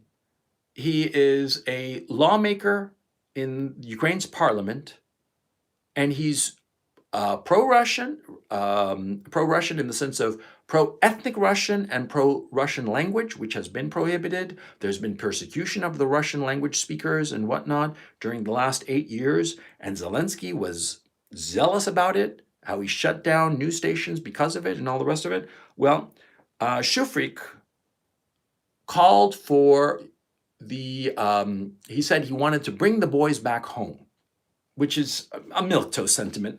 No disrespect to the man, but, as uncontroversial as possible. I mean, come on, you're in a war and you think that the war is not a wise thing, and you say, no, we should end this, we should bring the boys home, we should negotiate, blah, blah. And because of this, he took a picture of a checkpoint in Kiev. Now, this is trivial, okay? He took a picture of a checkpoint because, like, for instance, in my own case, I took a whole boatload of video of different things in Kiev that were happening, military things, because they were cool, And to take a picture of a checkpoint in Kiev is trivial because it's not going to give anybody any kind of important information, military information. But because of that, the Zelensky regime thugs kidnapped him, and there is a selfie of the thug who kidnapped him holding him by the neck with a knife to his throat. I'm not kidding, man. That's what it was. And what happened to chat? Chat, are you there or are you gone? I don't know if I'm just talking to empty air or not. Hit me with a +1 if you guys can hear me, because I don't see any chat. It's like the chat just disappeared. I don't know what's going on. Well, I'll just keep on talking and assume that you guys can hear me or something. So anyway, it's a little weird, but okay. So anyway, are you there? Hello? I don't see the chat. Oh man. Oh man. Oh, there you guys are. There you are. Okay. Hit me with +1 to make sure that you can hear me. I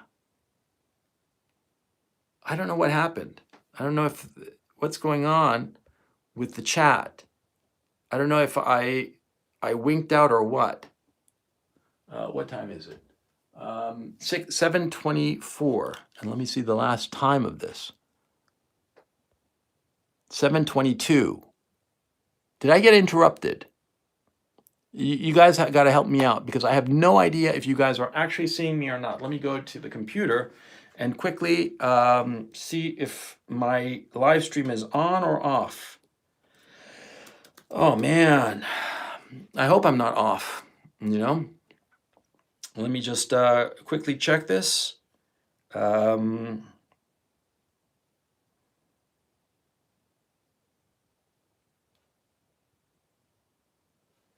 Wait.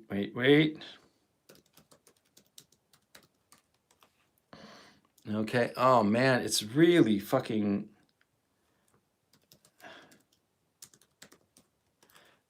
because I have no idea, I have no feedback from you guys as to whether you're actually following me or not.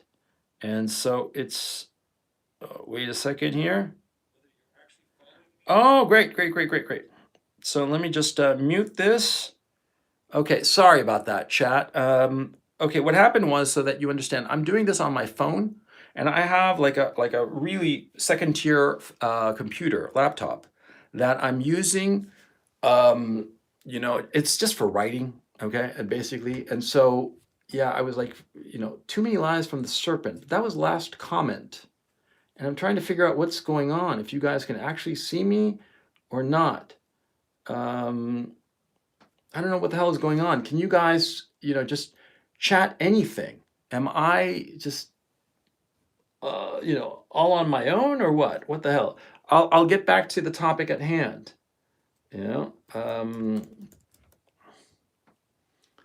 Okay, this is really weird. It's like all of you are gone, and I'm the only one watching this. Okay, so I don't know what to do. So fuck it. I'm just going to keep on going, and I'm going to talk, and maybe you guys will catch up, or maybe something will improve in this very bizarre situation. I have no idea what the fuck is going on.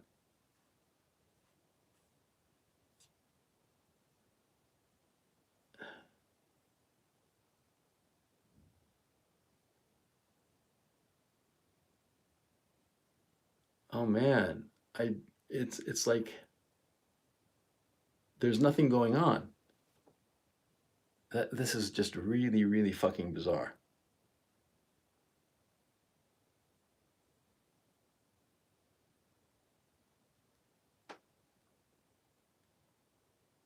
Oh, okay, chat's back. I don't know what the fuck happened, because I need sorry about this, guys, but I need yeah, I'm seeing chat scrolling like a million miles a second. I need this interaction, this feedback, to know that you're actually there. And so I didn't know what the fuck happened, okay? I guess it was a glitch on YouTube. Please excuse me. Obviously, it could not be helped, but I don't know how much you missed, and I once again lost track of what the fuck I was talking about, because I'm a fucking retard. Okay, yeah. Nestor Shufrik. Now, Nestor Shufrik, they grabbed him. There's a selfie that the goon grabbed that's on my Telegram channel. The goon grabbed him and held a knife to his throat and smiled for the selfie. And you can see Nestor Shufrik just freaking the fuck out, right? And then later, there is a video that I also posted on my Telegram channel where a USB officer, no, SBU officer basically abuses him and maltreats him. The SBU is the Ukrainian version of the KGB. The KGB is, of course, like the really nasty guys, right? And the SBU officer just rails at him, and what comes out of the railing is that this Nestor Shufrik, all he was saying was that he wanted to negotiate and bring the boys home because he wanted to avoid needless death, which is perfectly respectable, a perfectly respectable opinion or belief or desire. Certainly a desire that I have. I don't want anybody to die, but anyway. Let's not talk about that. Let's talk about what's going on here. See, this guy is, there are several pictures of him where he's being threatened with a knife to his throat, where he is blindfolded, like some sort of like hostage. These goons, these thugs, kidnapped him, wrapped him up, trussed him like a turkey, and then delivered him to the SBU. And the SBU interrogated him and charged him and claimed that he was a mole, a Russian mole. Huh? Yeah, that's what they're doing. And here's the next one. And this is from Interfax, okay? As squeaky clean as you can get it. SBU kills member of Ukrainian delegation at talks with Russia on suspicion of treason.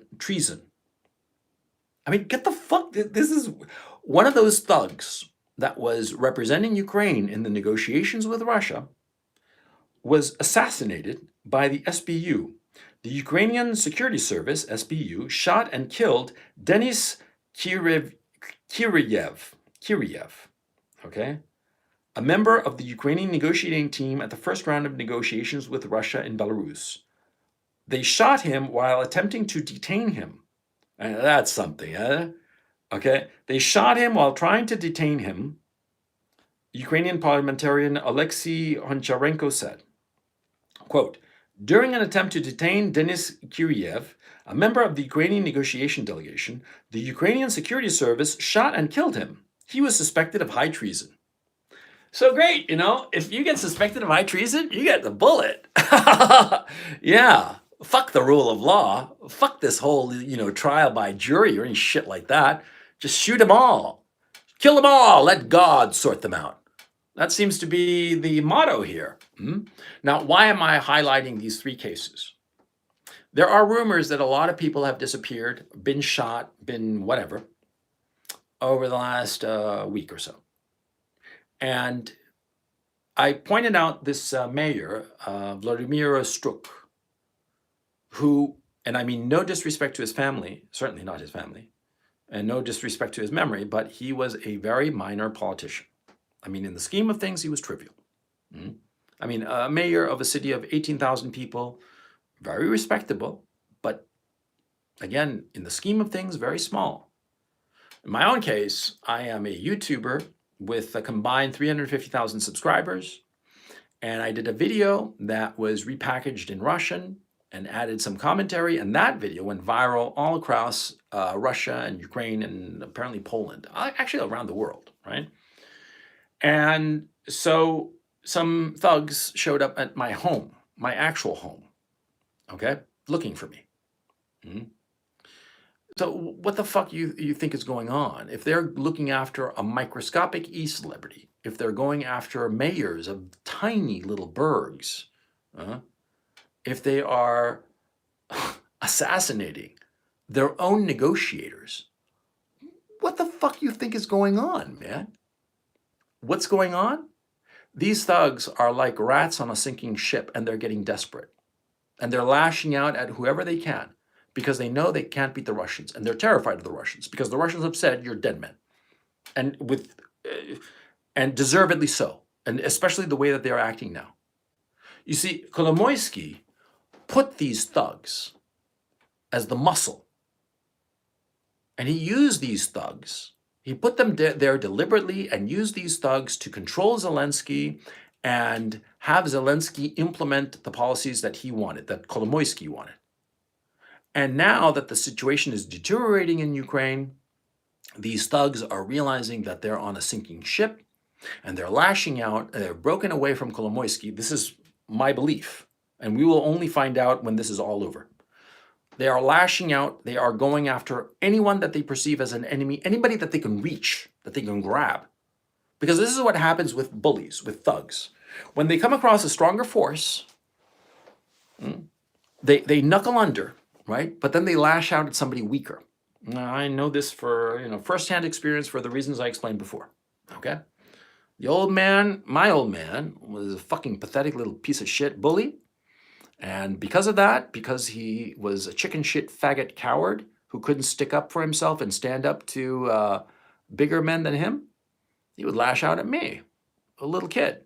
And so that's why, as a grown man, I don't punch down. I don't fuck with little kids. I punch up. If this faggot Kolomoisky, whatever the fuck his fucking faggot ass name is, if this piece of shit wants to throw goons my way, no problem. I prefer to die with dignity than to watch what's happening. And why am I so adamant about this? It's very simple. You see, these thugs that are currently running Ukraine, and they probably essentially have Zelensky drugged up all the time so that they can control him easier. And so they can carry out these false flag operations, these attacks, drawing the fire of the Russians in such a way that it will inevitably lead to deaths among the Ukrainian civilian population and the destruction of Ukraine. See, these people have to be removed because they are going to lead to the destruction of Ukraine because the war is over. For all practical purposes, the Russians have already won. The Russians won, 4 or 5 days ago, okay? And now it's just basically, executing the win. It's over, okay?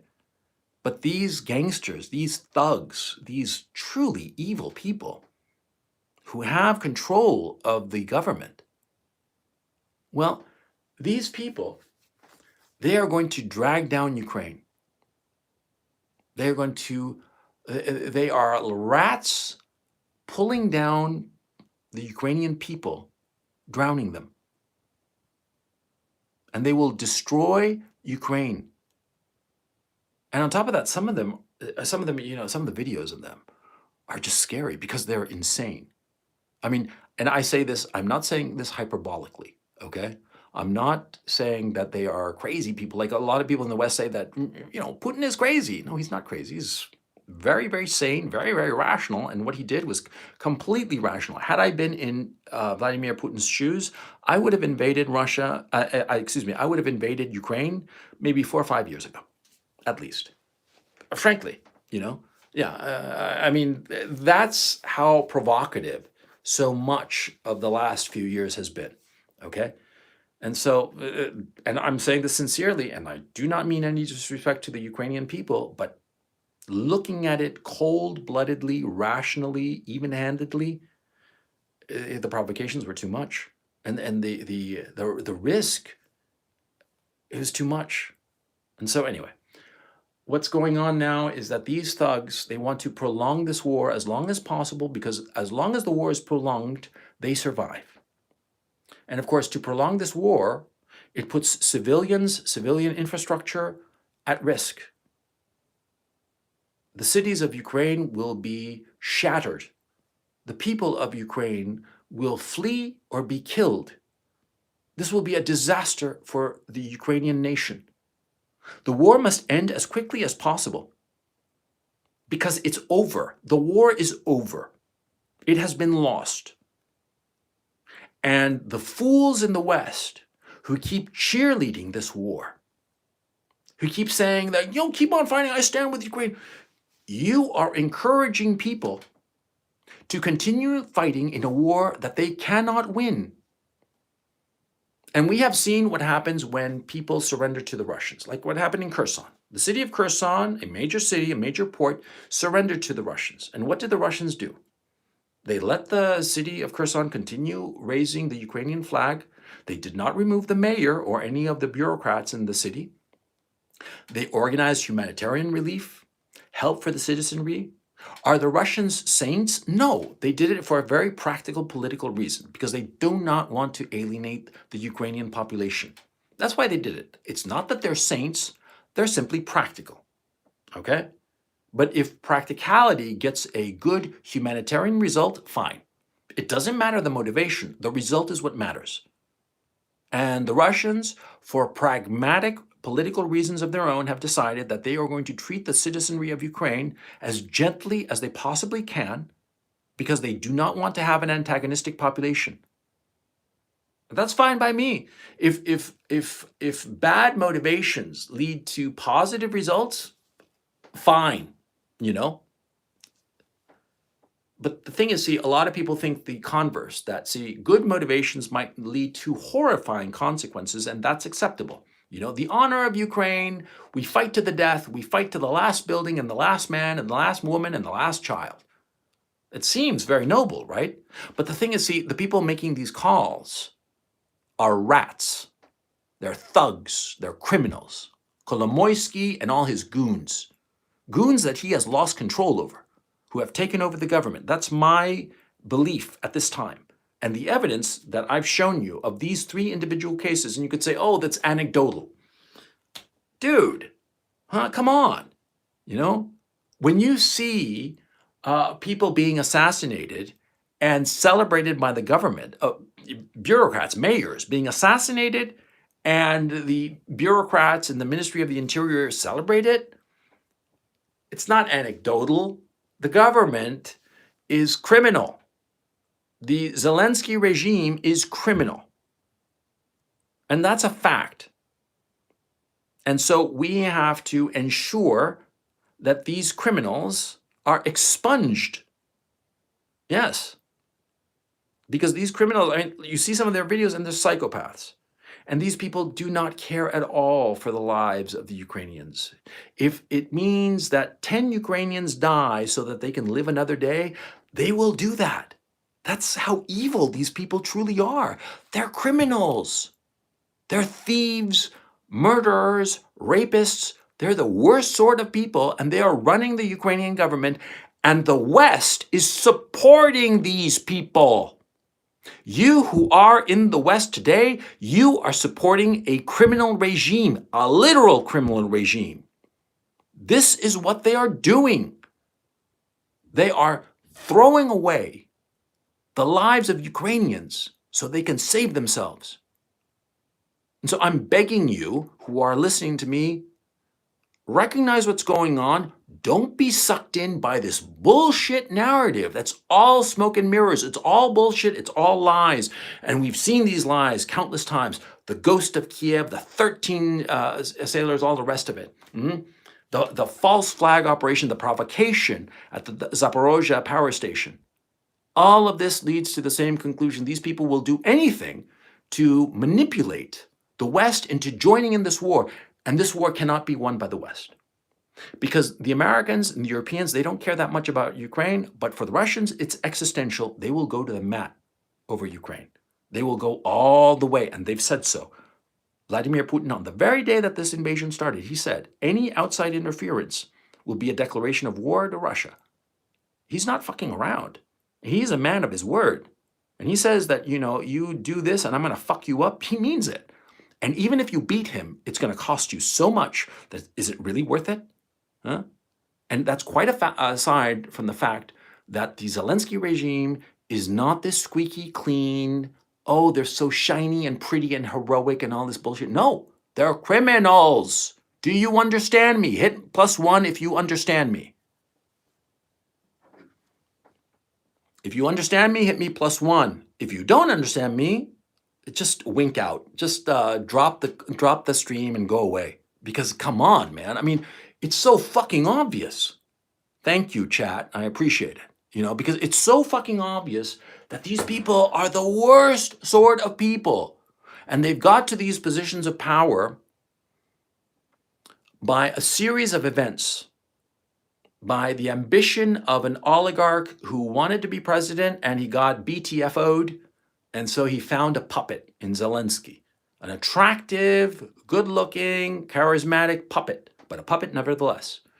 And Kolomoisky is pulling the strings, and all of Ukraine is suffering because of it. And now Kolomoisky has clearly lost control, but he doesn't care. He's in Switzerland with his 3 passports. Maybe I'm pissed off because I only have 2 passports. Maybe I feel like less of a man. But at least my kids have 3 passports. Anyway, I mean, I have to get some levity into this because, it's just so depressing.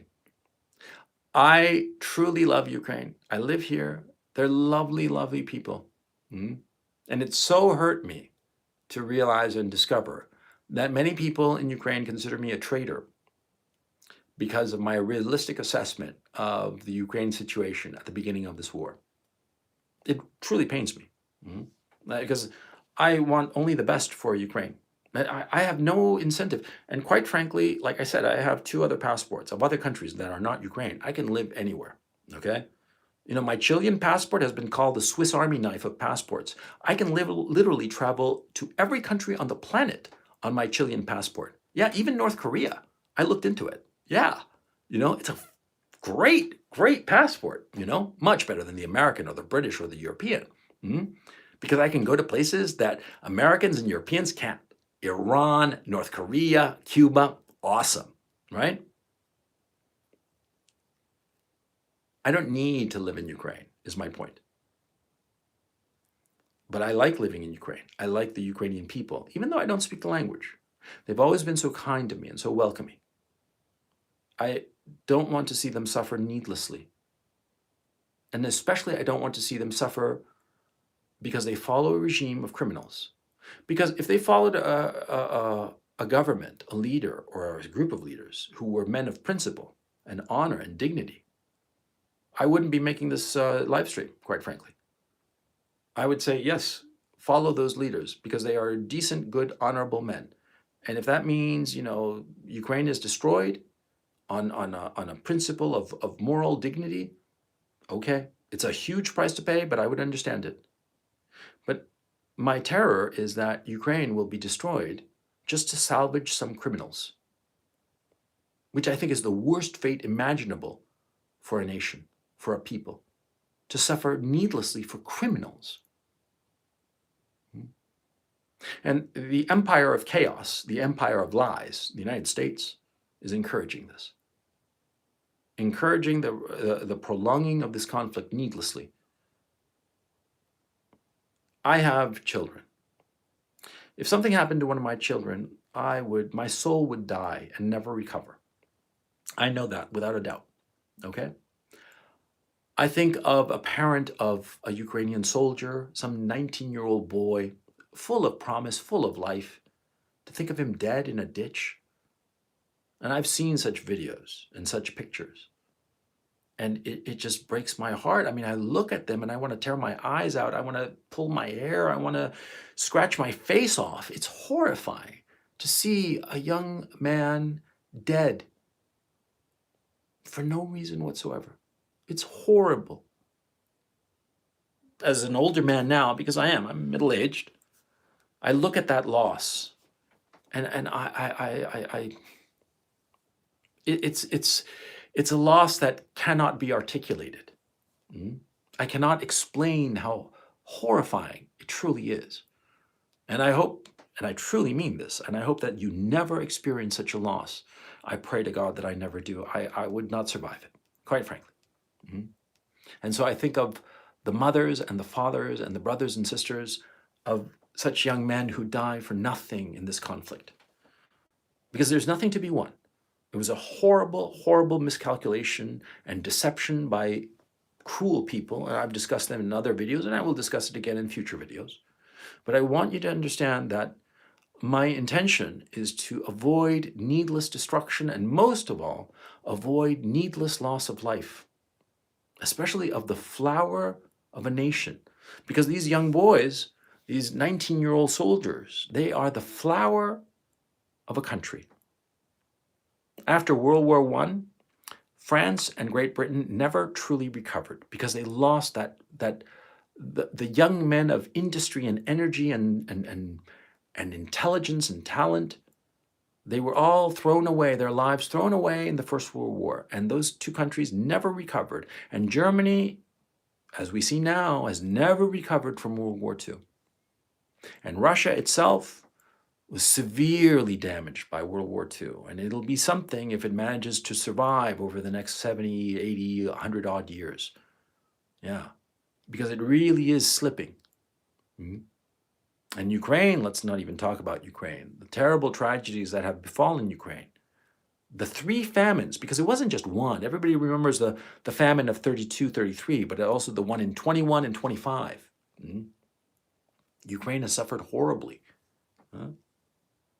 And to suffer again a needless, prolonged war, something like Syria or Libya or Iraq, years, perhaps even decades of endless conflict that just destroys the entire country and kills off all the talented and good people or drives them all away.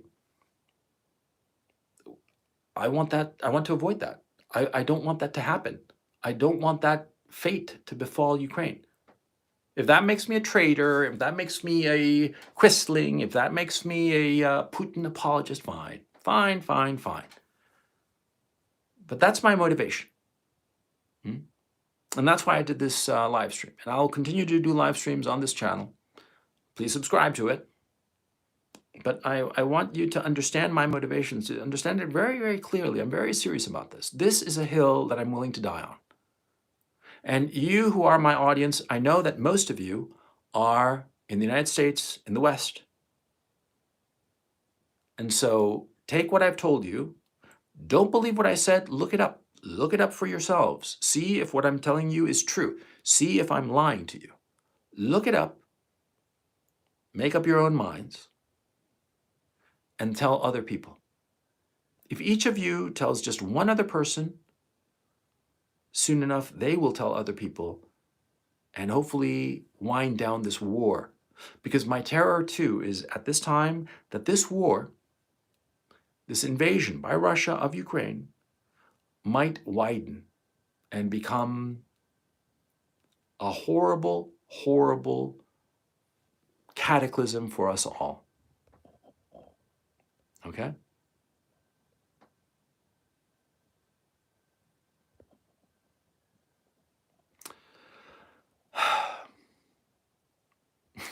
And some here in the chat say that $25,000 in Bitcoin for Gonzalo Lira's location in Kharkov. I'm only worth $25,000? Jesus, man. I thought I was worth more. Take it easy, guys.